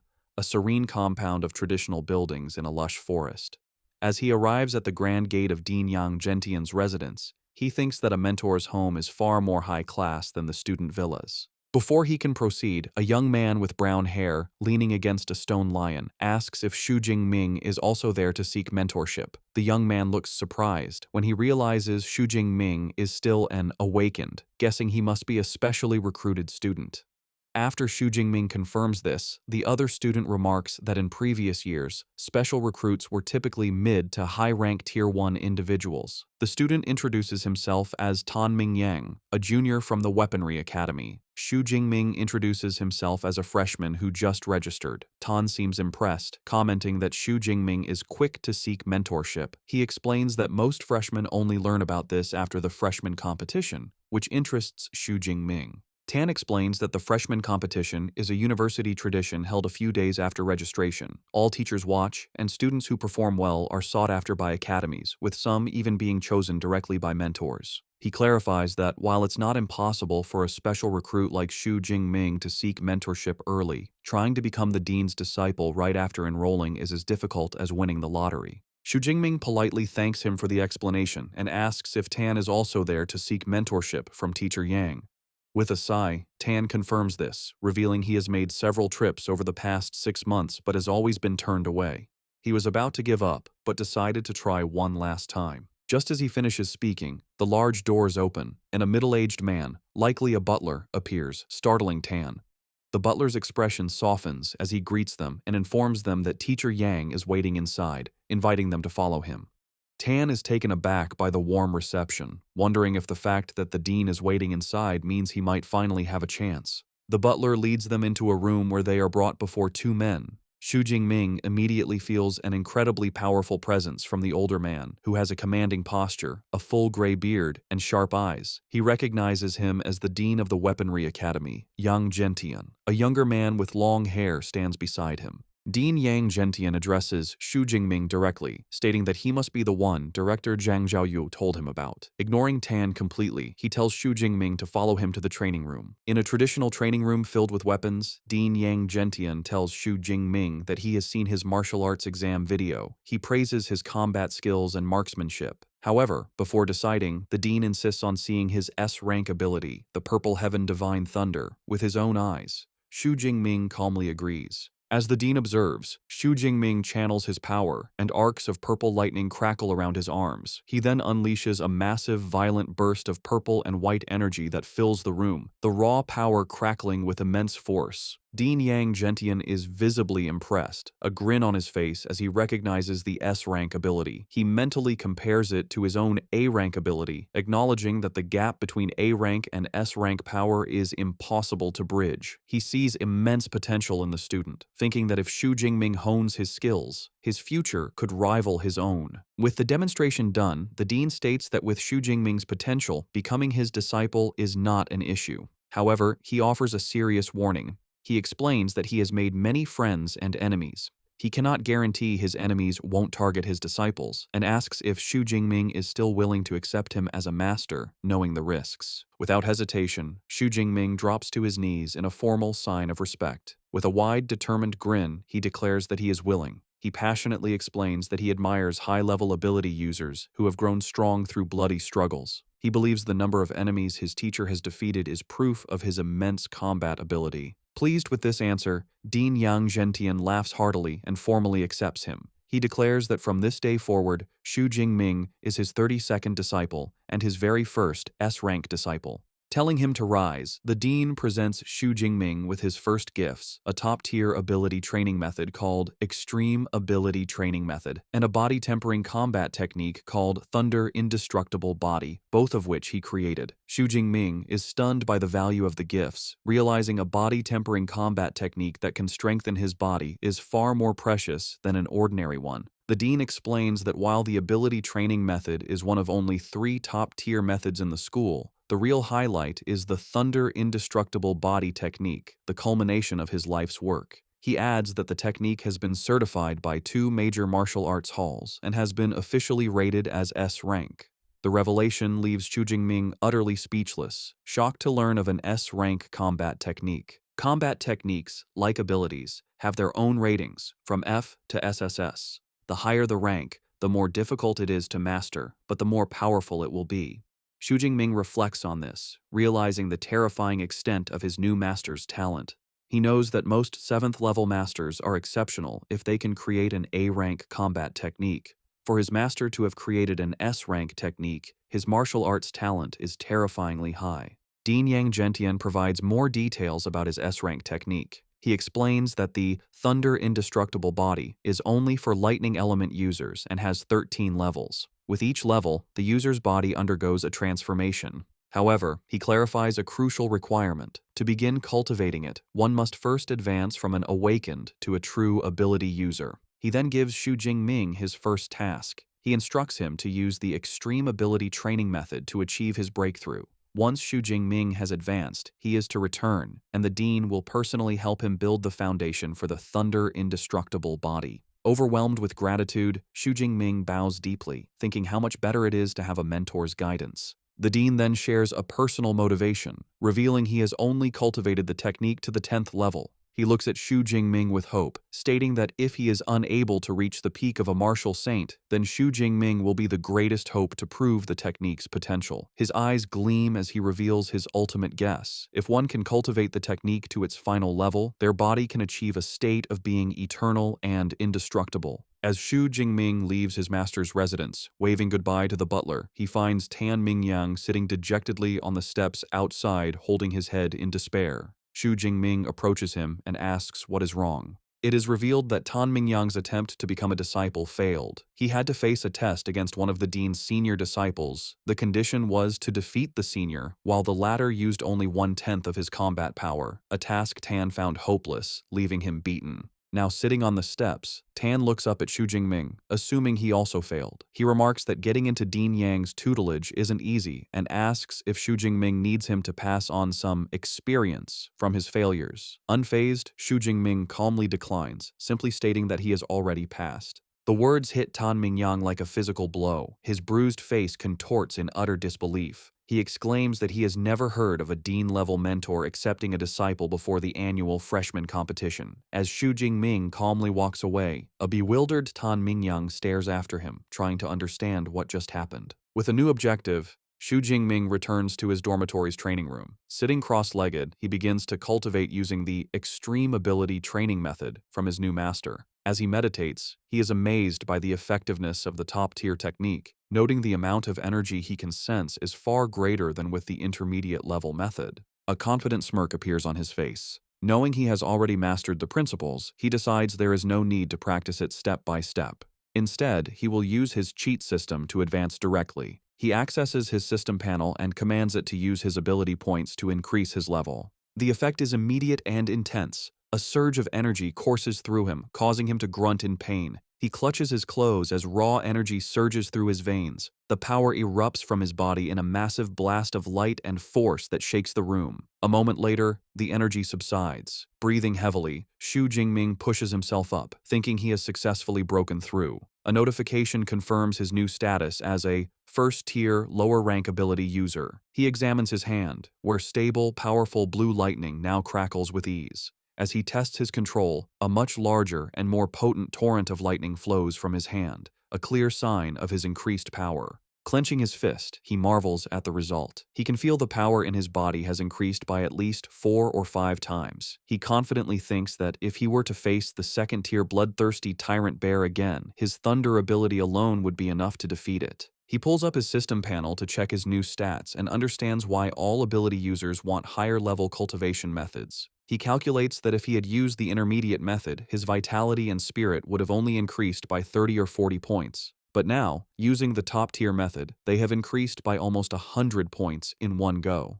The gap in results is undeniable. He notes the advancement only cost him 300 ability points, and he decides to save the rest. He knows that learning a powerful combat technique like the Thunder Indestructible Body is even more important. As an S-rank technique, he expects the consumption of ability points to master it will be incredibly high. With his breakthrough complete, Xu Jingming is ready for the next stage. A new thought enters his mind. Since he's at the university, perhaps it's time to visit the school's library. The next day, Xu Jingming returns to his master's residence. Dean Yang Gentian is utterly astonished to see him, questioning how he could have advanced so quickly. The dean paces, remarking that in his 20 years of teaching, he has seen countless geniuses, but even the best took a significant amount of time to transform into an ability user.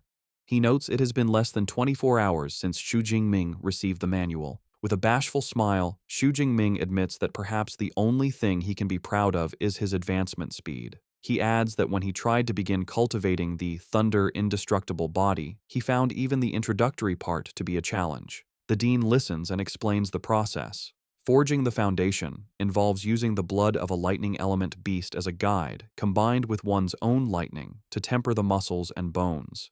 He emphasizes a critical point. The final strength of the technique is related to the grade of the beast's blood used. Now that Xu Jingming has advanced, the dean declares he will help him forge the foundation that very day. He reveals that high-level lightning beasts are rare, and his original plan was to use the blood of a 7th-tier storm giant bear. However, after learning Xu Jingming was entitled to one S-rank resource every year, he made a special request. He decided to combine the resources and pleaded with the university's principal to grant Xu Jingming an even more precious SS-rank resource. With that, he presents Xu Jingming with a small vial containing a glowing red liquid, the essence blood of a ferocious 8th-tier beast, the Thunder Tyrannosaurus.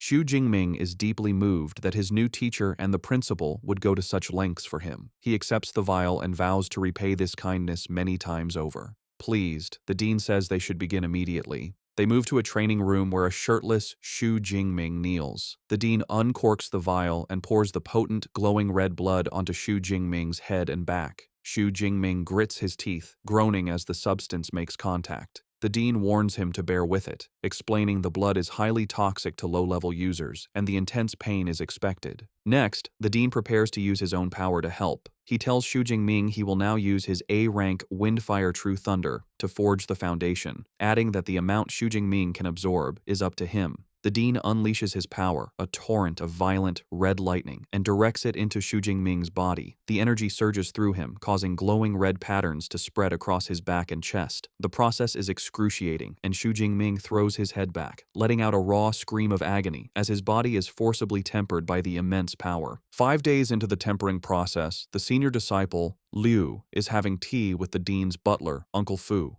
Liu remarks on how resilient the new junior is to have lasted for 5 days. He reflects with some jealousy that he only lasted 2 days during his own tempering, which used weaker 7th-tier beast blood. He admits Xu Jingming's performance deserves the 8th-tier dragon-type beast's essence blood. Liu adds that with an S-rank lightning ability, he is looking forward to seeing the result of his new junior's thunder indestructible body. Suddenly, a loud crash from the training room startles them. Liu rushes upstairs, wondering if his junior's foundation forging is complete. He cautiously peeks through the door and is met with a terrifying sight. Xu Jingming stands shirtless and splattered with blood, his eyes glowing red.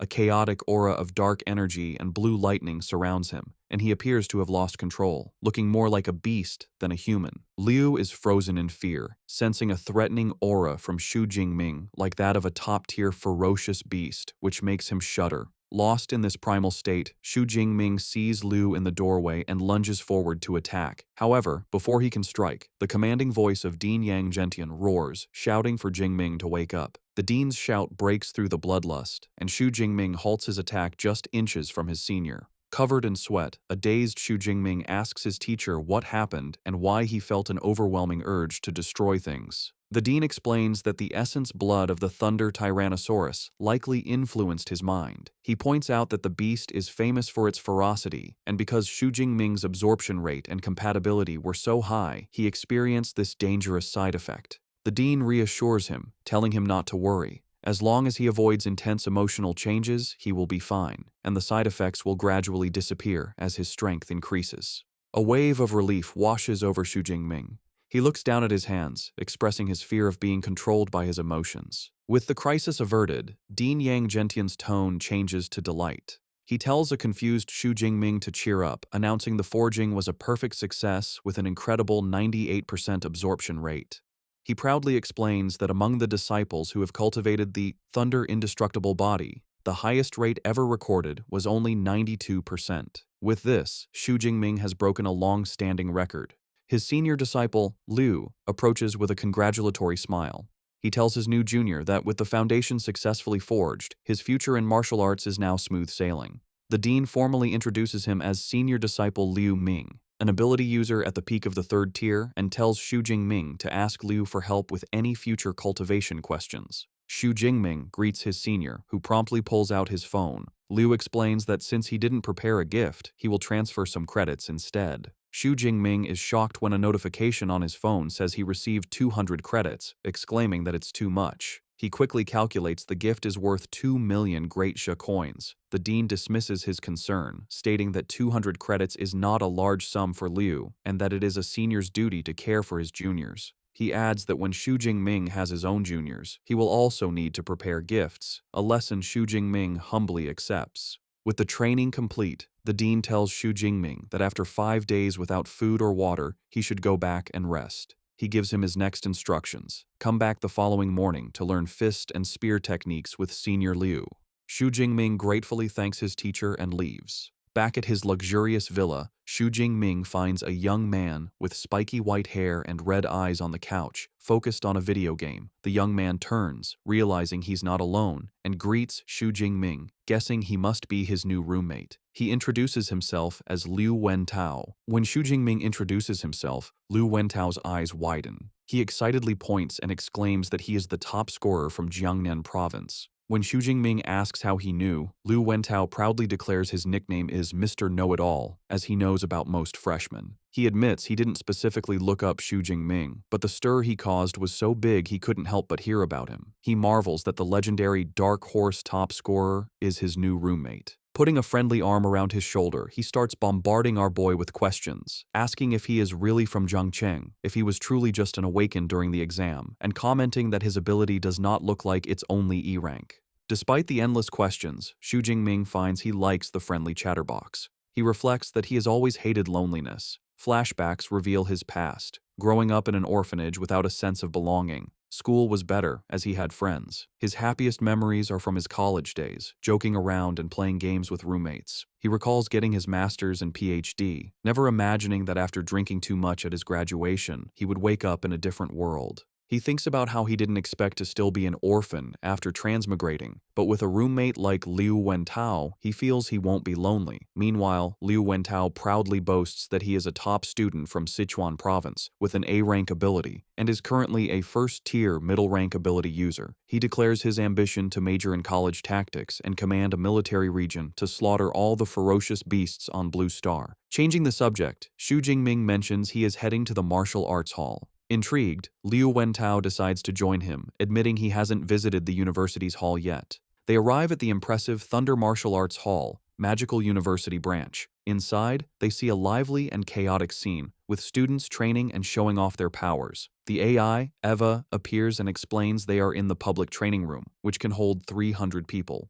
The hall is constructed with C-rank alloy mixed with memory metal, making it durable enough to withstand damage. Eva also points out private training rooms, but Xu Jingming decides the public area is fine. Liu Wentao gets caught up in the competitive atmosphere, shouting with excitement and pointing out an A-rank enhanced werewolf user. Xu Jingming dryly comments that his roommate isn't being quiet himself. Xu Jingming then asks Eva about the large numbered pillars in the center of the room. Eva explains they are punch power challenge boards. There are 5 leaderboards, one for each of the 5 tiers of ability users. She informs them that if they get into the top 3,000 on their boards, they will receive a 50 credit reward. Liu Wentao eagerly accepts the challenge, thinking it sounds easy. Eva clarifies there are just over 4,000 students in the university. Eager for the reward, Liu Wentao decides to try. Eva instructs him to swipe his student ID to start, adding the crucial rule that abilities and combat techniques are forbidden.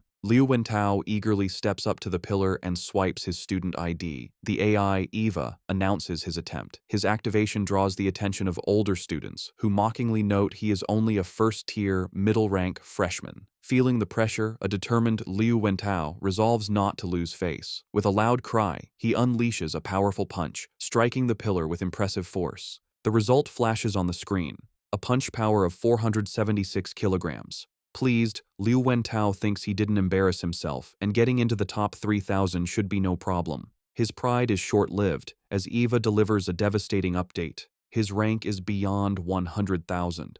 Liu Wentao is left in shock, screaming in disbelief and questioning how this is possible with only about 4,000 students at the university. Ava coldly clarifies the leaderboard tallies the scores of all students since the university's founding 100 years ago. The humiliating realization dawns on Liu Wentao. The crowd was waiting to see him make a fool of himself. The older students erupt in laughter, with one remarking how hilarious it is. As his roommate wallows in embarrassment, Xu Jingming offers some consolation, reminding him that as a spiritual element user, physical punch power isn't his strength. A grateful Liu Wentao encourages Xu Jingming to try, certain he will be stronger.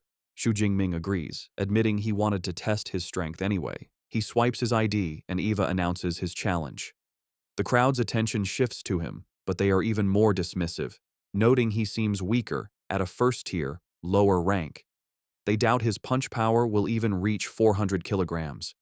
However, one onlooker finds the name Xu Jingming strangely familiar. Meanwhile, Xu Jingming is confident. He reflects on his recent progress, advancing to a first-tier ability user and tempering his body for 5 days and nights to forge his new technique's foundation. A quick check of his system panel confirms his new stats, including an enhanced physique and the Thunder Indestructible Body First skill. He clenches his fist, eager to see what level his punch power has reached. With a surge of power, he throws a punch, and the impact creates a powerful shockwave that ripples through the air. The powerful shockwave from Xu Jingming's punch ripples through the air, stunning the crowd in the martial arts hall. A digital screen shows the incredible result, a fist power of 4,589 kilograms. This score not only puts him first on the leaderboard, but also shatters the long-standing record for first-tier ability users. The older students who had been mocking him are left in disbelief. One exclaims the record has been broken, while another questions how a lower-rank first-tier user could have such immense power. A third student grimly points out that a punch with that force could turn him into meat paste, finding it impossible to believe this is a freshman. Two female students in the crowd are equally astonished. One comments that the top 1,000 on the leaderboard are figures who lead the era, wondering how exceptional the new #1 must be. Her friend adds the record had stood for over 10 years and feels she must record the historic moment. His roommate, Liu Wentao, is ecstatic, grabbing Xu Jingming and declaring he is truly his brother and will follow him from now on. A smiling Xu Jingming modestly tells him not to exaggerate. Looking at his fist, Xu Jingming inwardly reflects, pleased with the outcome. He concludes the Thunder Tyrannosaurus's essence blood is highly compatible with him, and the improvement in his strength was immediate. The AI, Eva, floats nearby and formally congratulates Xu Jingming for breaking the record, announcing a 400 credit reward has been issued to his account. A curious Xu Jingming asks if he can earn more credits by breaking the record again. Eva clarifies the reward is only for the first time, but he can challenge the other level pillars for new rewards. Xu Jingming looks up at the other 4 pillars for 2nd to 5th tier users and decides he will break those records later. Meanwhile, his roommate has become a hype man as a group of impressed female students gather around Liu Wentao, who points out his amazing roommate. The girls quickly swarm a bewildered Xu Jingming, with some offering to teach him how to use equipment and others trying to recruit him for their club. Overwhelmed, Xu Jingming is pulled away by Liu Wentao, who suggests they escape to a private training room. Elsewhere, at his master's residence, Dean Yang Gentian is enjoying tea. His senior disciple, Liu Ming, shows him his phone, reporting that his junior brother Xu is a hot topic on the campus forums. Dean Yang Gentian marvels at our boy's exaggerated physical strength, questioning why he ran off to break records instead of resting. Liu Ming then reflects on his own past. He recalls when he was a high-rank first-tier user and had just mastered the first layer of the Thunder Indestructible Body. His fist power was only a little over 3,500 kilograms. He concludes with awe that his new junior brother is much more than just a little stronger than he was. In a luxurious apartment, a young man with dark hair and a brown jacket stares at his phone. Suddenly, he erupts in rage, slamming his hand on the marble countertop. The glass beside him shatters as his hand is covered in orange flames and blue lightning. He fumes, cursing that Xu Jingming has also come to Magic Capital. Clenching his fiery fist, his face contorts with anger. He thinks about how Xu Jingming's success made him miss his chance to be the top scorer of Jiangnan province, turning him into a laughingstock in his home city. He fiercely vows that this time, he will take back all the honor he believes is his. Meanwhile, back in his university's training room, Xu Jingming sits calmly, holding a small knife. He reflects on the effects of his new Thunder Indestructible Body technique,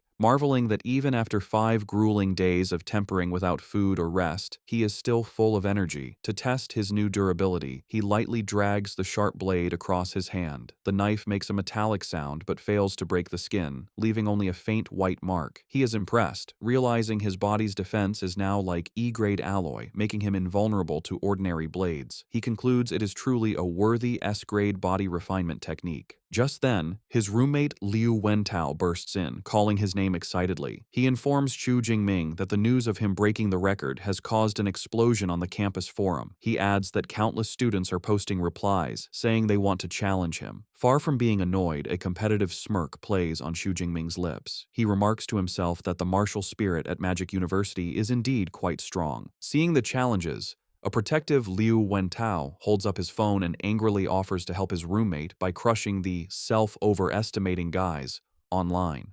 Xu Jingming calmly pushes his roommate's arm down, telling him to forget it and not waste his time. He explains he has more important things to do, as he is heading to the Battle Technique Library, and tells Liu Wentao to head back to the dorm. Xu Jingming arrives at the massive and modern Battle Technique Library. As he approaches the entrance, he holds his hand out to a scanner, and a complex, glowing orange security circle appears, confirming the building's advanced protection. He is amazed by the security, recalling a rumor the library is personally guarded by the university's vice principal, a legendary 9th-tier superpower user. He realizes that with such a powerful figure watching over it, even the strongest martial saints couldn't steal the treasures inside.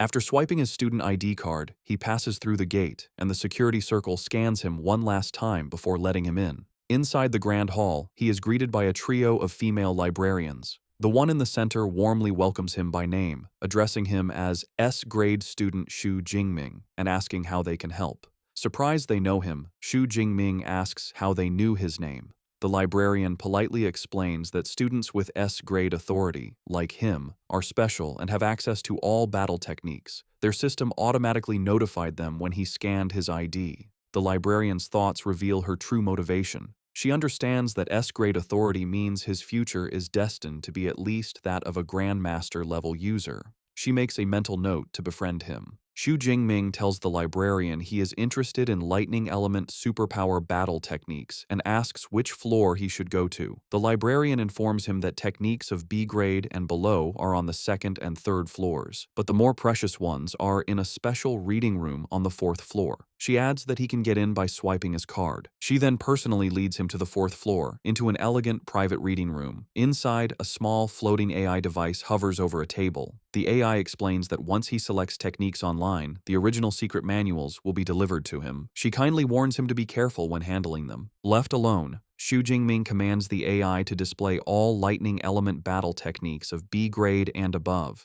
In response, the AI projects dozens of blue holographic screens that fill the room, each showing a different technique. As he looks through the selection, 2 techniques catch his eye. The first is an SSS grade technique called 10,000 Prisons Heavenly Thunder Guidance, which creates a massive thunderstorm domain. However, it is restricted to users who are at least 5th tier.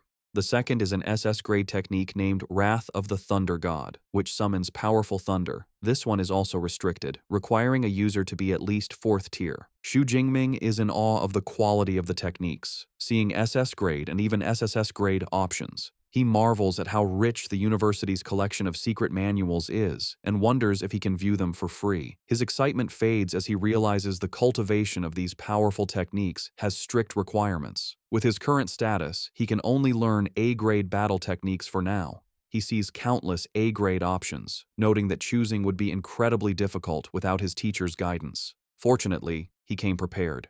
He pulls out a recommendation list from his master, Dean Yang Zhentian, which saves him time. Using the list, he interacts with the holographic displays, pointing out his desired techniques. He makes his final decision, choosing 4 specific A-grade techniques. The first is Thunder Spear, an offensive technique. The second is Chain Thunder Gun, a sustained attack. The third is Thunder Flash, a movement technique. The final one is Thunder Prison, a control technique. He mentally categorizes his new skills. Thunder Spear for ranged strikes. Chain Thunder Gun for sustained attacks, Thunder Flash for movement, and Thunder Prison for crowd control. He confidently believes that with these 4 battle techniques and his S-rank Thunder Indestructible body, his combat style will have hardly any flaws. The AI, Eva, analyzes his selection, informing him the average time to learn each A-grade technique to an elementary level is 6 months. It recommends mixing in lower-level techniques for a more balanced approach. However, Xu Jingming confidently dismisses the advice. A short while later, the librarian returns, presenting him with the 4 physical manuals for his chosen techniques. As he reaches for them, Xu Jingming marvels at how luxurious they are. He reflects on their market value, knowing even C-grade secret manuals cost millions, making these 4 priceless A-grade originals an incredible treasure. As he opens the first manual, a golden light shines from its pages. He is struck by the profound artistic conception and powerful aura, realizing it is an experience a copy could never reproduce. He settles down and begins to study the manuals intently. As hours go by, his focus turns to frustration. Sweat beads on his forehead as he clutches his head, struggling to comprehend the complex content. Despite the difficulty, he perseveres, turning page after page. After a long study period, he leans back, having finished all 4 manuals. He then calls out to his system, Deep Blue, and commands it to add points. The system responds instantly. 4 notifications appear, confirming 200 superpower points have been consumed for each technique, and all 4 have been successfully learned to the elementary level. He then pulls up his system panel to view his updated status. His new skills, Thunder Spear, Thunder Flash, A-grade Chain Thunder Gun, and Thunder Prison, are all listed at the elementary level. His body refinement technique, Thunder Indestructible Body, remains at the first layer, and his available superpower points have decreased to 1434. Standing up, Xu Jingming clenches his fist, a faint aura of power around him. Having acquired so many powerful battle techniques, he looks upward with a confident and predatory expression, wondering which lucky person will be the first to taste the power of his new arsenal. In their luxurious villa at night, Liu Wentao sits on the couch and tells Xu Jingming about a notification from Eva. The freshman assembly is the next day at Training Ground 1. He also mentions a new group chat for the freshmen and suggests Xu Jingming should join. Xu Jingming calmly agrees. Liu Wentao then asks what level of combat techniques Xu Jingming chose at the library. Xu Jingming casually replies that he picked up 4 A-rank combat techniques. This answer shocks Liu Wentao. He exclaims that learning 4 A-rank techniques would normally take a student until their sophomore or junior year. He concludes that his roommate doesn't take the usual route. Liu Wentao's curiosity grows. He realizes that to browse A-rank techniques, Xu Jingming must have A-rank permission. Xu Jingming corrects him, stating his permission level is S-rank. The revelation stuns Liu Wentao, who jumps to his feet. He shouts in disbelief, questioning why the school would have a permission level higher than A-rank. A sudden realization dawns on him, and he stammers that the online rumors about Xu Jingming being E-rank must be false, asking in shock if it means Xu Jingming has an S-rank superpower. Xu Jingming simply smiles, teasingly remarking that the know-it-all has just learned something new. The confirmation leaves Liu Wentao in awe. He exclaims that he had guessed Xu Jingming's rating was high, but he never expected it to be S-rank, especially since other provincial top scorers are only A-rank. A wide, happy grin spreads across his face. He gives a thumbs up, thinking it was the right decision to become a fan now, solidifying his status as an old fan. Later, Xu Jingming is in the second-floor training room. He holds a practice spear but finds it too light. He thinks that now that he has the combat techniques he needs, he also needs the right equipment. He reflects that his original F-rank obsidian spear is back home and would no longer be suitable for his current strength. He decides to get new gear. He asks the AI, Eva, to open the school mall and search for spear-type weapons. Eva complies, and holographic displays appear, showing spears from F-rank to D-rank. Xu Jingming notes he can customize the length and weight. He understands higher-ranked equipment is heavier and more expensive. He chooses an E-rank 210-kilogram spear, along with an E-rank combat suit and boots. He confirms the purchase. A notification shows the total cost is 237 credits, leaving him with 382.6. The purchase is confirmed for delivery the next day. He thinks with a bit of dismay how quickly his credits disappeared, shrinking by nearly half. With his new gear on the way, he grips the practice spear with a determined look. He knows he'll have to rely on this temporary weapon. With a confident smirk, he declares that tonight it will help him practice his 4 new A-rank combat techniques. The next day, the freshmen of Modu Superpower University gather for their assembly.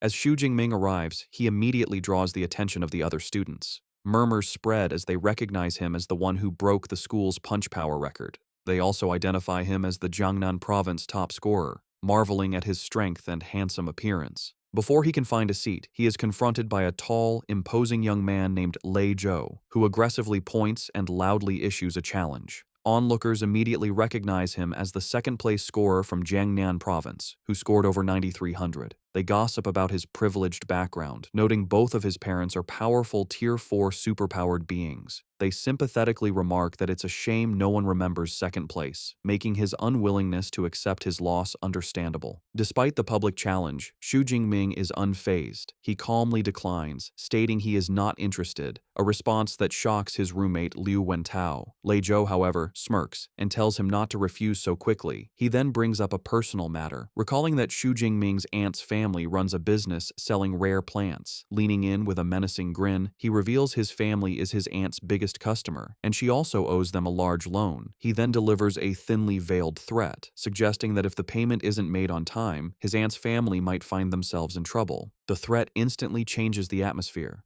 Xu Jingming's expression turns cold as a fierce, dark blue aura erupts from his body. He quietly asks if Lei Zhou is threatening him. The sheer pressure of his aura physically forces a startled Lei Zhou to step back.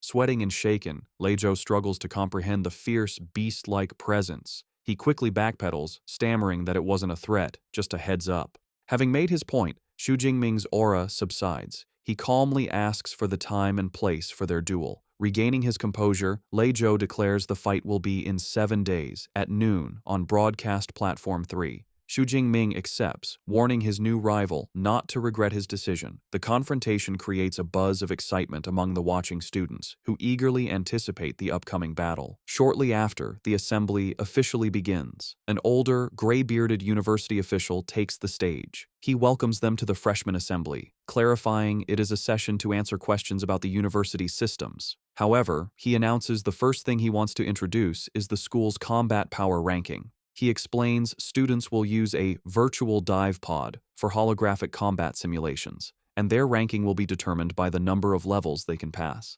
He encourages everyone to try their best, emphasizing the rewards are very generous. After the hour-long meeting, aboard Xu Jingming lets out a large yawn. He thinks the only interesting part was the virtual dive pod, which he should try sometime. For now, his priority for the next few days is to continue his daily training with his senior, Liu Ming, and his mentor. For 7 days, Xu Jingming dedicates himself to intense training under his senior Liu Ming and his master, Dean Yang Gentian. After the week of training, Liu Ming approaches Xu Jingming with astonishment. He notes his junior brother has already advanced to the mid-level of the first tier and asks how it happened so quickly. Xu Jingming simply smiles and says it was just luck. However, his inner thoughts reveal the truth. He had deliberately waited a few days before using his system to level up, which made the advancement cost only 380 superpower points. He muses that if he had leveled up any faster, he probably would have scared his senior silly. Changing the subject, Liu Ming remembers the duel and asks if Xu Jingming has a match scheduled for noon. Xu Jingming confirms he does. With a confident smile, Liu Ming pats his junior on the shoulder and says he will observe 3 minutes of silence for his opponent. He decides to accompany Xu Jingming to the match. The scene shifts to Broadcast Platform 3, a large arena where a crowd has gathered. Lei Zhou enters the ring with his friends. One notes it's a good chance to see the top scorer's strength. Another dismisses Xu Jingming's high score as a fluke and bets Lei Zhou will win. When someone mentions Xu Jingming broke the punch power record, Lei Zhou scoffs, arguing a physical record is meaningless when superpowers are what truly matter. Just then, Xu Jingming makes his entrance with Liu Ming. Dressed in a new black coat and carrying his new spear, his arrival causes a stir. As Xu Jingming walks towards the ring, Liu Ming thinks with amusement that with his junior's handsome looks, he will undoubtedly charm countless female students once he achieves success. From the ring, Lei Zhou observes his opponent's aura and notes Xu Jingming's rank has increased. However, he remains confident, thinking he has other preparations. Seeking to raise the stakes, Lei Zhou proposes they add a wager, all of their credits. Xu Jingming accepts without hesitation, stating he has 370 credits. Impressed, Lei Zhou says he will cover any shortfall in his own credits with cash. He proposes they both transfer their credits to the account of Old Master Zhou. a neutral third party.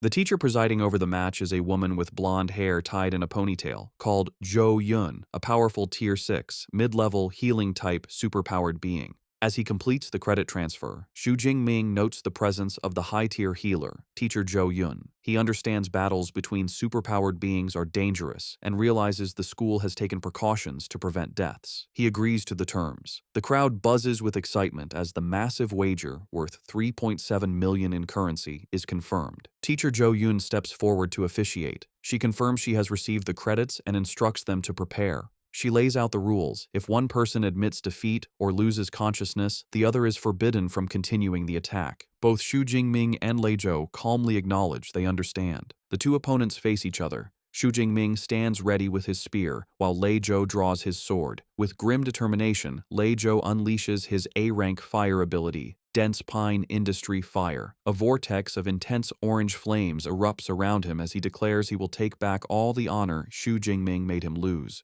The power of his ability impresses the crowd, who marvel at the terrifying force of an A-rank fire superpower. Wreathed in flames, Lei Zhou charges forward. He leaps and brings his sword down in a powerful, raging flame slash. In response, Xu Jingming simply stands his ground and swings his spear in a basic upward arc. To everyone's astonishment, his simple block completely neutralizes the flaming sword strike. The audience is stunned. They can't believe Xu Jingming didn't use a combat technique and still blocked such a powerful move. They exclaim in shock that a normal attack just broke a big special move. Lei Zhou himself is left speechless, gritting his teeth in disbelief. With his opponent's attack nullified, Xu Jingming looks at him with cold indifference. Purple lightning begins to crackle around him as he tells Lei Zhou that nothing is impossible. The only reason it seems so is because Lei Zhou is simply too weak. Before his rival can react, Xu Jingming launches a devastating counterattack. Surrounded by a torrent of purple lightning, he lunges forward and strikes Lei Zhou squarely in the chest, sending him flying backward.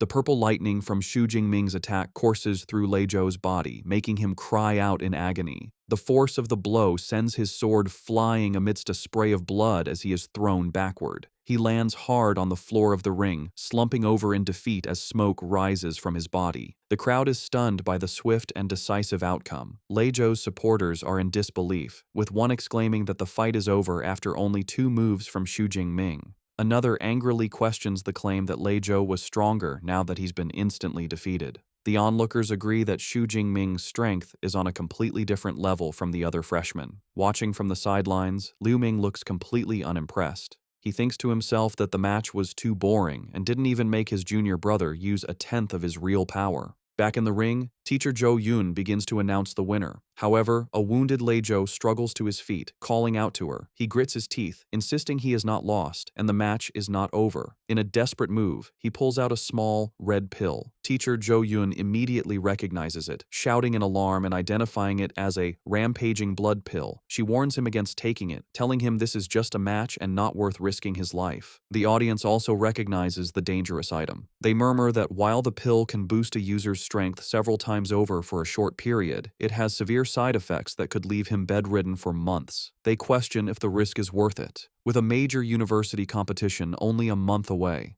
Lei Zhou ignores their concerns, stating that he will bear any consequences himself. He is determined to take the gamble and will accept his loss only if he is defeated after this. In the crowd, some students, including Liu Wentao, protest, asking if using a performance-enhancing drug is allowed. Teacher Jo Yun addresses the complaints, clarifying that since this is an unofficial battle, there are no strict rules. She explains that weapons, combat suits, and drugs are all considered permissible resources. As she speaks, Lei Zhou swallows the pill. She finishes by stating that if Xu Jingming had a similar pill, he would also be allowed to use it. As the pill takes effect, Lei Zhou's body erupts in an even more intense fire aura. His eyes begin to glow with a menacing orange light as he roars with newfound power. Teacher Jo Yun watches with a worried expression, noting the pill is high-grade and has boosted Lei Zhou's power to the lower level of the 2nd tier. She concludes that Xu Jingming is now in serious trouble. Faced with his opponent's desperate power-up, Xu Jingming's own battle intent surges, becoming even more potent as a torrent of purple lightning erupts around him. From the sidelines, teacher Zhou Yun observes this with approval, thinking that Xu Jingming's fighting spirit is becoming even more vigorous and that he has the mindset of a great general. Gripping his spear, a confident smile plays on Xu Jingming's lips. He thinks to himself that finally the fight is no longer like an adult beating up a child. He takes a single step forward, and the lightning around his combat boots shatters the floor of the ring. He then charges at his opponent with blinding speed. Lei Zhou is shocked by his incredible velocity. The two fighters clash in the center of the ring, their superpowered attacks meeting with explosive force.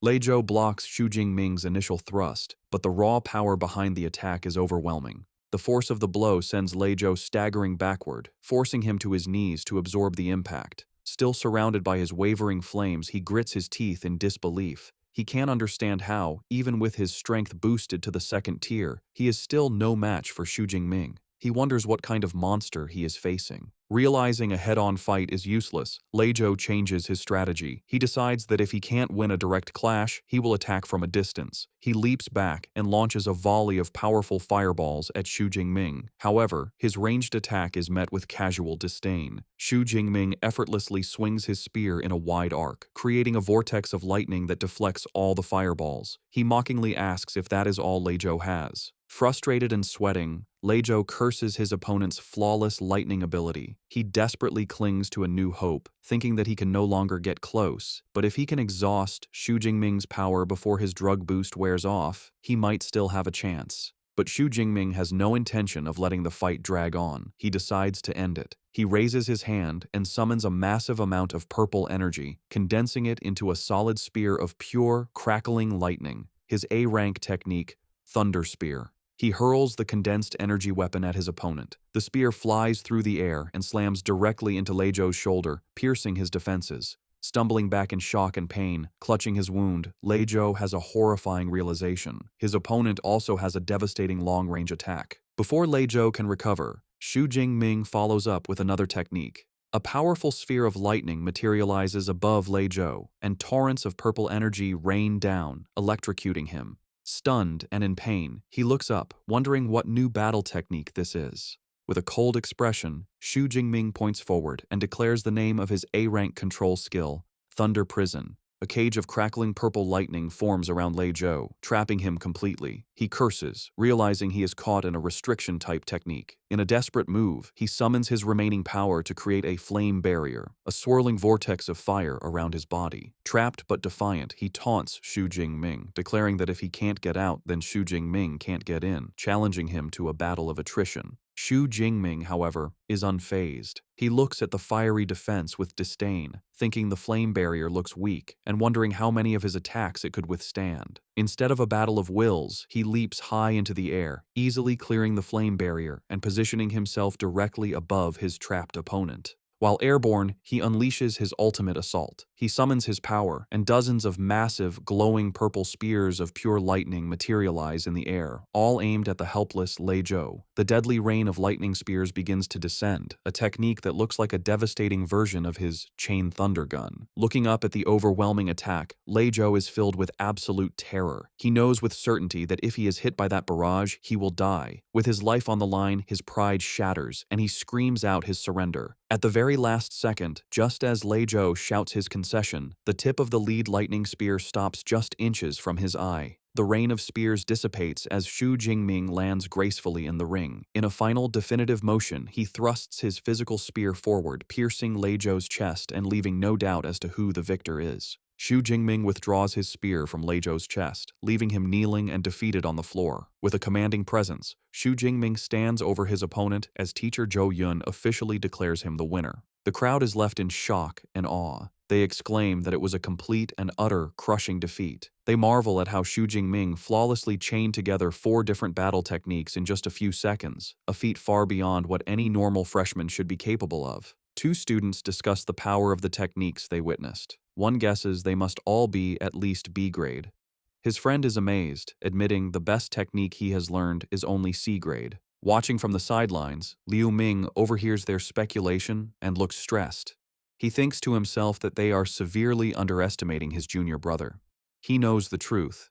Xu Jingming had dared to choose 4 A-grade techniques and had already mastered them to a combat-ready level. He reflects on his own experience, recalling that he had only dared to choose a single A-grade technique as a freshman, and it still took him over 4 months to learn. He admits that having such a monstrously talented junior brother puts a great deal of pressure on him. Back in the ring, a humbled Lei Zhou gets to his feet. He sincerely thanks Xu Jingming for sparing his life and accepts his complete defeat. He promises the wagered credits and cash are now his and assures him he will make the payment owed to his aunt's business on time. Teacher Zhou Yun approaches Xu Jingming and confirms the transfer of his winnings. 50 credits and 3.2 million in currency have been deposited into his student account. Xu Jingming thinks that a gambling fight is a quick way to make money. With the duel over, Liu Wentao rushes down to the ring, ecstatic. He congratulates brother Ming, telling him he is now a rich man, and invites him to go out and relax in the city center that evening to celebrate. Xu Jingming begins to decline, explaining he has training scheduled with his senior. However, Liu Ming, standing nearby, encourages him to go, advising him that a proper balance of training and relaxation is the key to long-term success. Taking his senior's advice, Xu Jingming agrees to go out. As they prepare to leave, Liu Wentao excitedly points towards Liu Ming, gushing about his reputation as the vice president of the Ash Club, a user of an A-rank lightning superpower. As he and Xu Jingming walk off together, Liu Wentao comments that the famous senior is even more impressive in person. As they leave the arena, Liu Wentao tells Xu Jingming to just follow his lead, as he has arranged the entire program for the evening. A slightly suspicious Xu Jingming looks back and asks what kind of program he is talking about. Liu Wentao turns with a wide, mischievous grin and points at his friend. He reveals his grand plan, the one unmissable event of university life, a social mixer between the male and female dormitories. A table is lavishly spread with food for a social gathering. Liu Wentao approaches Xu Jingming, who is seated at the table. He excitedly tells Xu Jingming how popular he has become, explaining that he posted an invitation for a social mixer on the campus forum.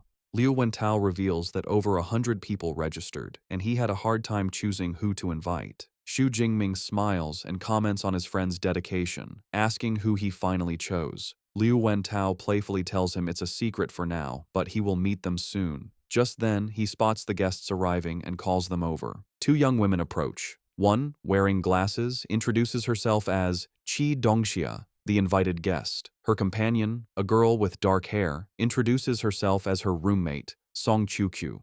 Liu Wentao proudly introduces them to Xu Jingming, highlighting their abilities. He explains that Qi Dongxia has an A-rank beast-type ability, while Song Qiuqiu is a high-level first-tier user with an A-rank light element ability, and was also the top scorer in her province. Xu Jingming politely introduces himself. Upon hearing his name, Song Qiuqiu's expression shifts to one of surprise.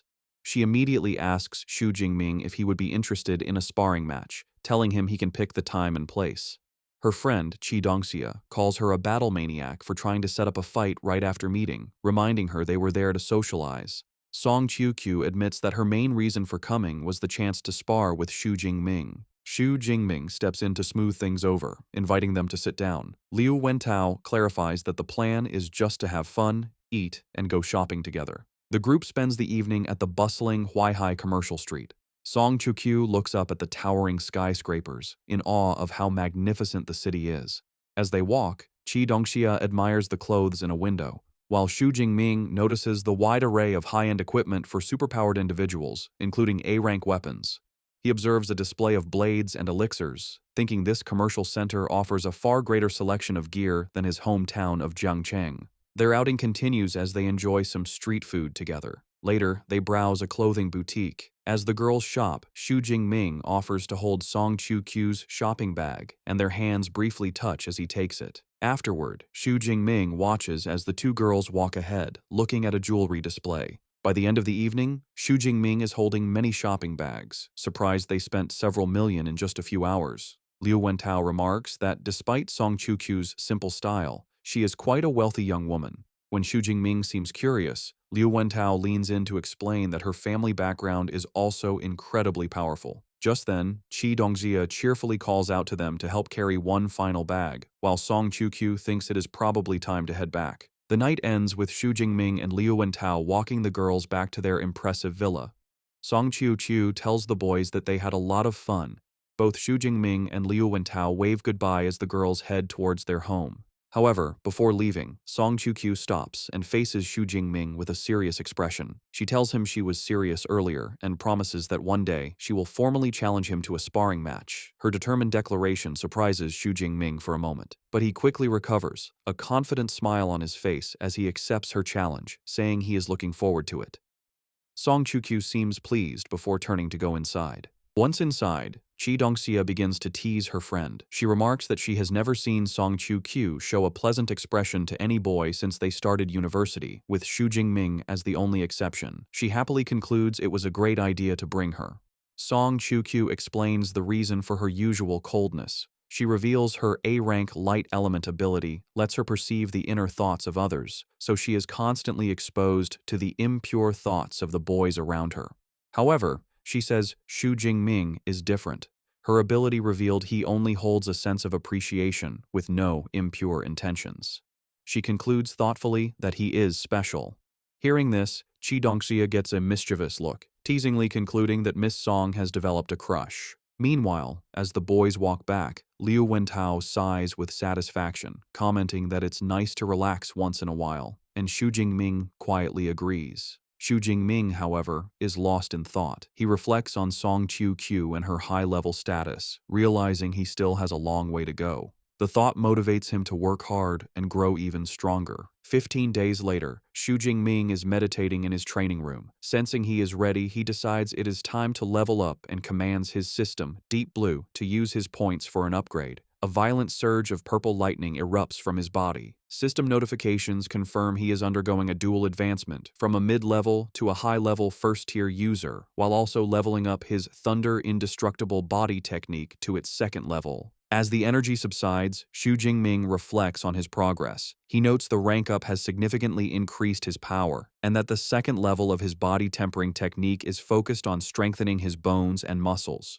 He then consults the training manual, which reveals that upon reaching the third level, he will unlock a special ability called the Thunder Extreme State, which provides a temporary but immense boost to power and speed. He pulls up his system panel to check his new status. While pleased, he is disappointed to see he only has 62 ability points left, not enough to reach the next level. He realizes it is time to ask his master for leave to go to the wilderness, hunt beasts, and get more ability points. Later, when Xu Jingming visits his master's residence, Dean Yang Gentian is shocked by his rapid advancement, asking if he has broken through again. Xu Jingming calmly confirms his progress from the previous night, also mentioning his body tempering technique has reached the second level. The dean is inwardly amazed, thinking his student speaks of difficult breakthroughs as if they were simple. He concludes that with an S-rank ability and such hard training, there is nothing Xu Jingming cannot achieve. His senior disciple, Liu Ming, remarks that his junior brother is a monster, recalling it took him half a year to make the same advancement. Dean Gentian tells Xu Jingming that leveling up is important, but he must not neglect combat training. To test his new strength, the dean suggests a sparring match against his senior, Liu Ming, which Xu Jingming eagerly accepts. In the training room, Liu Ming says he will suppress his own power to that of a low-level second-tier user, instructing Xu Jingming to fight with full strength. After a countdown, the match begins. Both warriors leap forward, and their spears meet in the center with a powerful clash, erupting in a brilliant explosion of purple and green energy. The force of their clash leaves Liu Ming surprised. He thinks to himself that his junior brother's power is incredibly strong, almost on par with his own, even with his power suppressed. Xu Jingming, covered in purple lightning, feels a thrill of excitement. He realizes that for the first time since getting his system, he is facing an opponent of equal strength.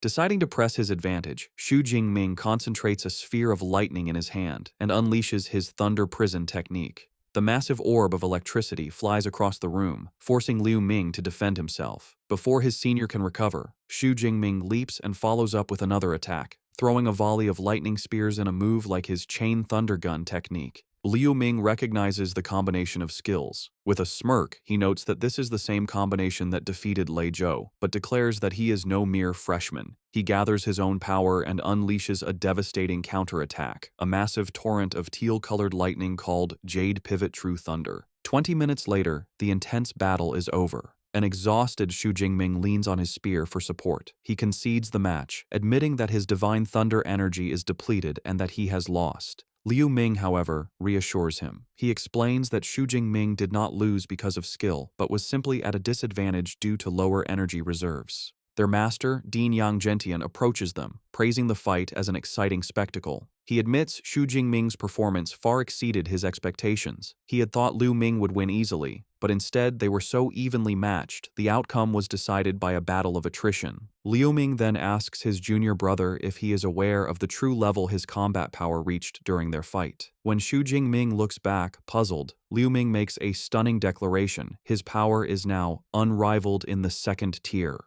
The weight of this new assessment leaves Xu Jingming looking thoughtful and determined. After the intense sparring session, Dean Yang Gentian announces that the training is over and tells everyone to rest. The butler, Uncle Fu, brings over a tray of spirit fruits, explaining they are perfect for recovering after training. Seizing the moment, Xu Jingming approaches his master with a request. He reveals his intention. He is preparing to leave the university to go on a trip to the wilderness. The dean is taken aback and asks how long he plans to be gone. Xu Jingming explains he intends to stay for over a month, planning to return just before the freshman competition. The long duration of the trip clearly worries his master. With a stern expression, the dean warns him that the wilderness is far more dangerous than the exam grounds. He explains there is no army protection, and beasts roam without predictable patterns, making it easy to encounter a high-level creature. He emphasizes the dangers of staying for over a month are immense. However, seeing his disciple's determination, the dean relents. He decides that if Xu Jingming is set on going, he will not stop him. He places a firm hand on his student's shoulder, giving him one piece of advice.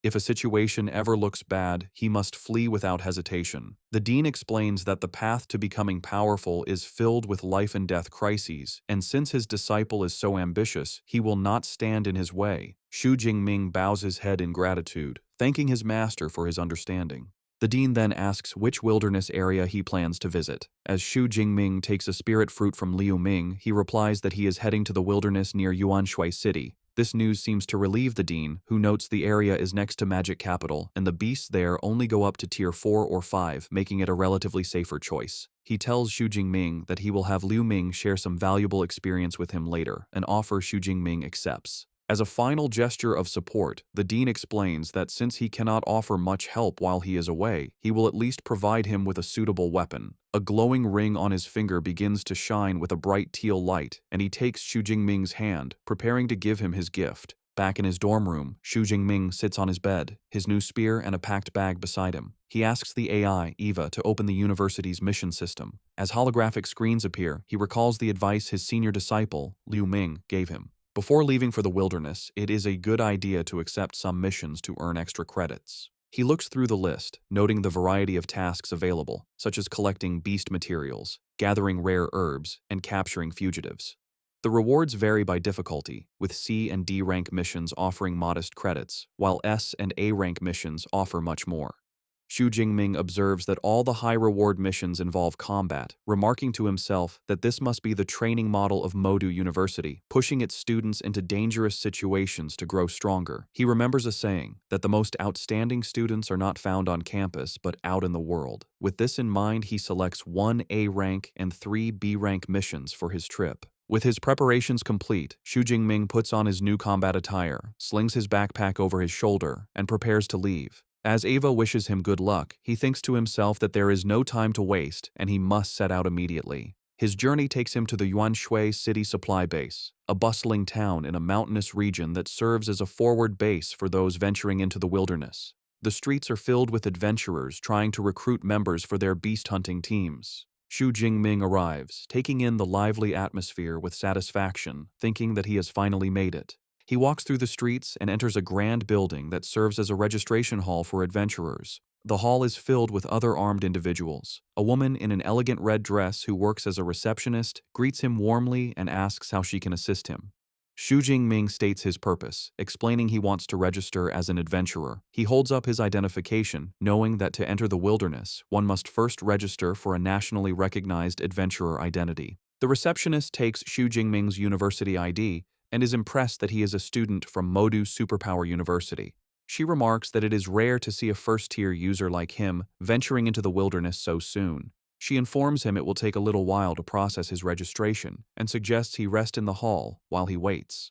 As Xu Jingming waits, he walks through the hall, observing the other adventurers. Suddenly, a commotion erupts near the entrance. A group of men exclaim in excitement as a newcomer arrives. They recognize her as the goddess Jiang Chuxuan, commenting on her beauty and powerful aura, noting that such a presence is expected from a student of Modu University. The center of attention is a stylish woman with long white hair and sunglasses, who walks through the hall with confidence, followed by two large bodyguards and a cameraman. She is Jiang Chuxuan, a second-year student from Modu Superpower University. The onlookers gossip, speculating she must be there to film new material for her online videos. They praise her content and marvel at her popularity, with one man stating she has at least 10 million fans. Another corrects him, claiming she has over 15 million followers and passionately declares he would trade 10 years of his life to be her boyfriend. From a distance, Xu Jingming observes the scene. He recognizes she is a fellow student, and internally notes her beauty is on par with Song Chukyu's. His observation is interrupted when the receptionist calls him over.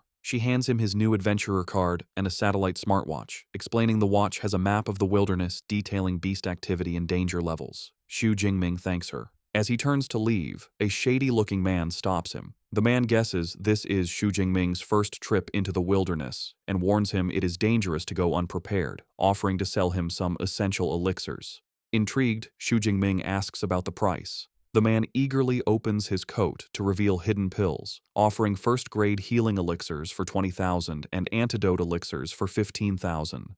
He also mentions he has more potent second-grade versions, though they are more expensive. Xu Jingming casually remarks that the prices don't seem that high.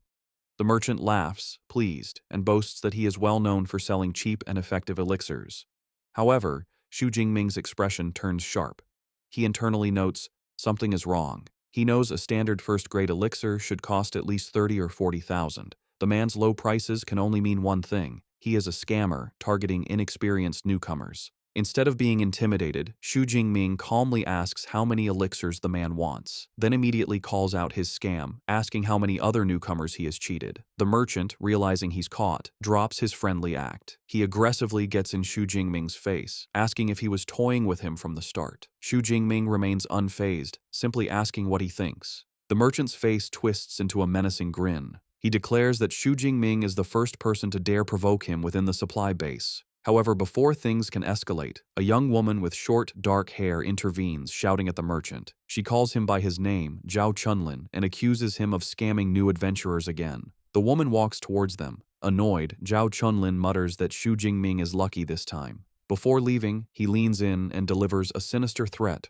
warning Xu Jingming not to leave the supply base for the next few days, or he will regret it. As Zhao Chunlin stalks away, the other adventurers gossip. They comment that the newcomer is in trouble for being targeted by Zhao Chunlin and that he provoked the wrong person. One adventurer notes that Zhao Chunlin is rumored to be a mid-level second-tier user, making him too powerful for a high-level first-tier user like Xu Jingming. The woman who intervened approaches Xu Jingming and warns him that Zhao Chunlin is vengeful, advising him to stay inside the base. Xu Jingming thanks her but asks why a known scammer isn't dealt with by the authorities. She explains Zhao Chunlin has powerful connections, which is why no one interferes. She advises Xu Jingming to buy his supplies from official channels and gives him one last warning not to leave. As she walks away, Xu Jingming watches her go, thinking she is a kind-hearted person. Putting the encounter out of his mind, Xu Jingming refocuses. He decides to first purchase all the supplies he will need for the month, making a mental list of healing elixirs, antidote elixirs, and other necessities. Having finished his business, Xu Jingming approaches an official counter to purchase his supplies.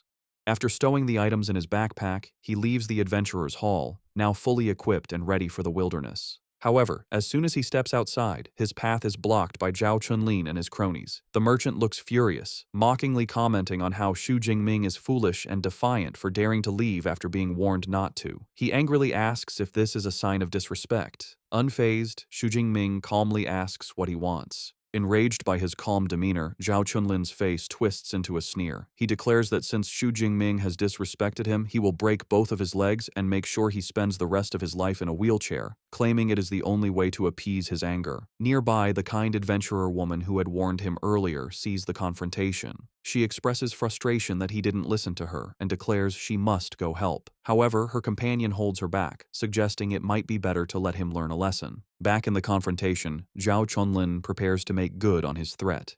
Dark energy swirls around his arm as he activates his ability. He boasts about his C-rank metallic skin superpower, claiming that when combined with his D-rank combat suit, Xu Jingming won't even be able to scratch him. He then gives his ultimatum. Unless Xu Jingming pays him 1 million and kneels in apology, he will be crippled. Xu Jingming's reaction is instant. A faint crackle of purple lightning comes from his body as he utters a single contemptuous word, shameless. The sudden surge of his energy startles Zhao Chunlin, his eyes widening in shock. Before Zhao Chunlin or his cronies can react, Xu Jingming disappears in a flash of purple lightning, reappearing behind the merchant and striking him down with a single devastating blow. The force of Xu Jingming's single, lightning-fast attack sends Zhao Chunlin flying backward, his body battered and bloody.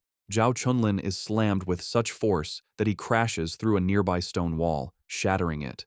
The onlookers, especially the kind adventurer woman and her companions, are left utterly speechless by the sudden and brutal display of power. Xu Jingming stands calmly in the now devastated courtyard, unfazed by the chaos he caused as the crowd parts around him. The onlookers are in shock, murmuring about the instant and terrifying defeat of Zhao Chunlin. One person notes they didn't even see how Xu Jingming attacked, while another remarks they were initially worried for the newcomer, never expecting him to be so strong. The consensus is clear. Zhao Chunlin picked a fight with the wrong person. The kind adventurer woman and her friend are also trying to process what they just saw. The woman admits she couldn't follow his movements either. Her blonde companion grimly assesses the damage, guessing that Zhao Chunlin's legs and pelvis must have been completely shattered. She concludes that even if he survives, he will be a cripple. The kind woman remarks that Xu Jingming is not only incredibly strong, but also ruthless, truly a student from the prestigious Modu Superpower University. When her companion asks how she knows, she explains she recognized his combat suit as exclusive gear from the university. Impressed by his power, the kind woman, whose friend calls her Xiao Qian, suggests they should try to recruit him into their team, noting they are short one attacker. Her teammate immediately protests, reminding her that when they formed their all-female team, they agreed to only accept female members. The other teammates playfully tease Xiaoqian, suggesting she's only interested because he's handsome, though they admit they wouldn't be opposed to him joining. The teasing leaves Xiaoqian flustered. Ignoring the commotion, Xu Jingming proceeds to the wilderness entry gate. He scans his adventurer card, and a notification confirms his identity and grants him permission to enter. He steps through the massive gate and into the vast expanse of the Yuanshui wilderness area, a dense, untamed forest. Shortly after entering, he pauses as the distant, powerful roar of a beast echoes through the trees. He recognizes the sound as a territorial declaration from powerful beasts, likely at least Tier 4. However, he remains calm, noting to himself that these creatures are not his targets for the day. He begins to plan his hunt, recalling that the Yuan Shui wilderness is divided into a ruined city and a mountain forest. He decides the beasts in the city are generally weaker, making them the perfect starting point to harvest the ability points he needs. He pulls up a holographic map on his smartwatch and identifies a nearby location called Ping'an County. The data indicates the area is mostly inhabited by Tier 2 beasts, with very few Tier 1 and no higher-tiered creatures.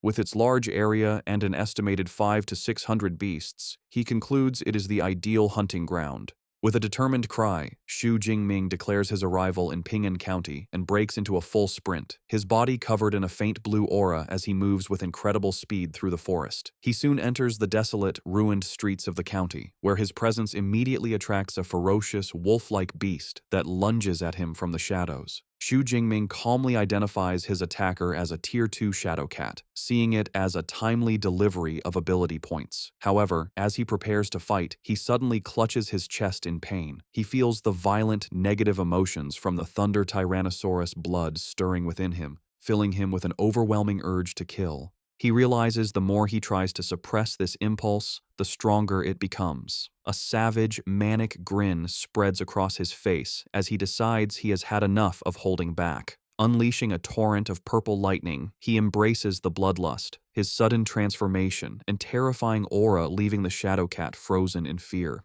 The scene then shifts to 1 month later.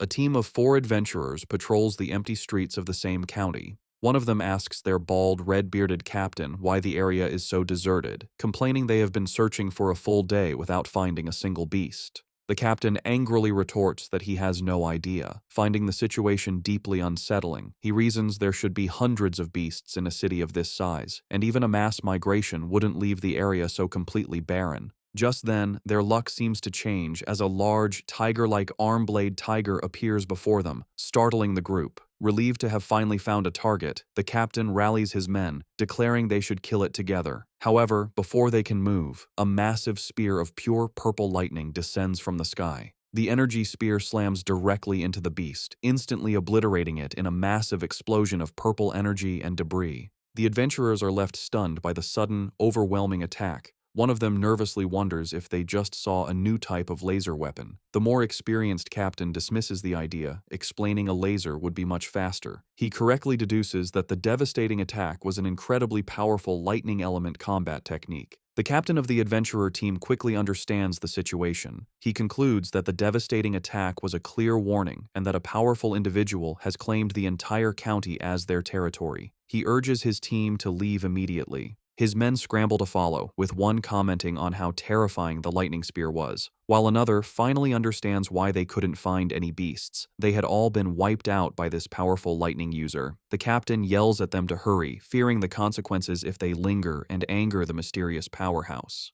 The scene shifts to reveal the powerhouse, Xu Jingming, perched calmly on a high-rise structure. A system notification pops up, confirming his kill of a Tier 2 arm-blade tiger and awarding him 19 ability points. He reflects on his progress, pleased that after reaching a high level of proficiency, his Thunder Spear technique now has a range of over 1,000 meters. He then pulls up his status panel to review his accomplishments over the past month. By accumulating over 8,000 ability points, he has advanced from a high-level first tier to a high-level second tier user, and his Thunder Indestructible body has broken through to the third level. He also proudly notes that he has managed to raise several of his A-rank combat techniques to the intermediate level, a feat he believes no one else could achieve in such a short time. Having cleared out the entire county, Xu Jingming decides it is time to pack up. He plans to return to the supply base for the night before venturing deeper into the wilderness the next day.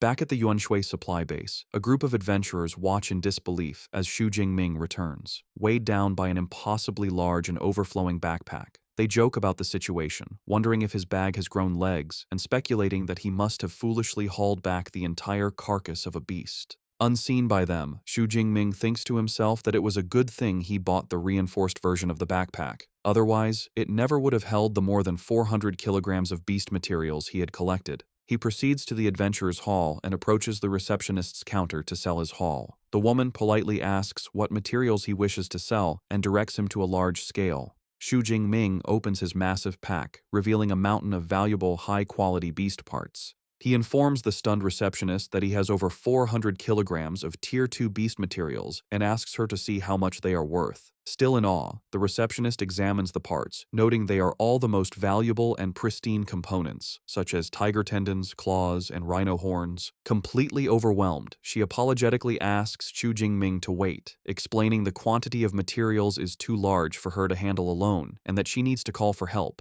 Shortly after, a well-dressed man, with two female attendants in red dresses, approaches. He introduces himself as Zhao Yi, the manager in charge of acquisitions. After Xu Jingming introduces himself, Manager Zhao Yi shakes his hand, expressing his admiration that someone so young could hunt so many beasts. He offers to have his staff take care of the inventory and invites Xu Jingming to sit with him while they wait. While Xu Jingming sits with manager Zhao Yi, the adventurer's hall staff, aided by floating scanner drones, meticulously appraise the massive pile of beast materials. The manager is clearly impressed by his young client's skill and decides to foster a good relationship. He presents Xu Jingming with a platinum membership card for the supply base, which grants a discount on all purchases, and asks him to accept the small token. Xu Jingming politely accepts, thanking the manager. Soon after, a female employee delivers the final inventory report. She states they have counted a total of 89 high-tier, 107 mid-tier, and 221 low-tier Tier 2 beast materials. The staggering numbers leave the manager inwardly stunned, wondering if Xu Jingming had single-handedly wiped out an entire beast lair. Turning back to his client, the manager presents the final valuation, totaling just over 24.76 million. He offers to round the payment up to 25 million, an offer Xu Jingming graciously accepts. A moment later, Xu Jingming receives a notification on his phone confirming the deposit, bringing his new bank balance to over 29 million. He smiles, realizing he has become incredibly rich overnight. As he prepares to leave, manager Zhao Yi gives him his business card, inviting him for tea sometime. Xu Jingming politely agrees and leaves. The manager watches him go, thinking the young man has a future with limitless potential. Just as Xu Jingming departs, the manager's phone begins to ring. He answers, and the caller is revealed to be Zhao Chunlin. From a hospital bed, heavily bandaged and in a wheelchair, the enraged merchant yells into the phone that he saw the person who attacked him return to the base and furiously demands that the manager help him get revenge. The manager, now revealed to be Zhao Chunlin's powerful contact, calmly asks if he is referring to the high-level first-tier user and inquires how he wants to proceed. Zhao Chunlin furiously demands that he dispatch the Tiger Shark Squad to make Xu Jingming's life a living hell. The manager agrees to lend him the elite squad, but makes one condition clear. After this, their association is over. Zhao Chunlin accepts the terms, vowing to leave the city as soon as his revenge is complete. After ending the call, manager Zhao Yi feels a sudden sense of unease. He tries to dismiss it as paranoia, reassuring himself that the Tiger Shark Squad is an elite team of Tier 2 users and should have no trouble dealing with a single first-tier opponent. Meanwhile, as Xu Jingming walks through the streets of the supply base, he suddenly lets out a loud sneeze. He rubs his nose, wondering what that was about and if someone was just talking bad about him somewhere.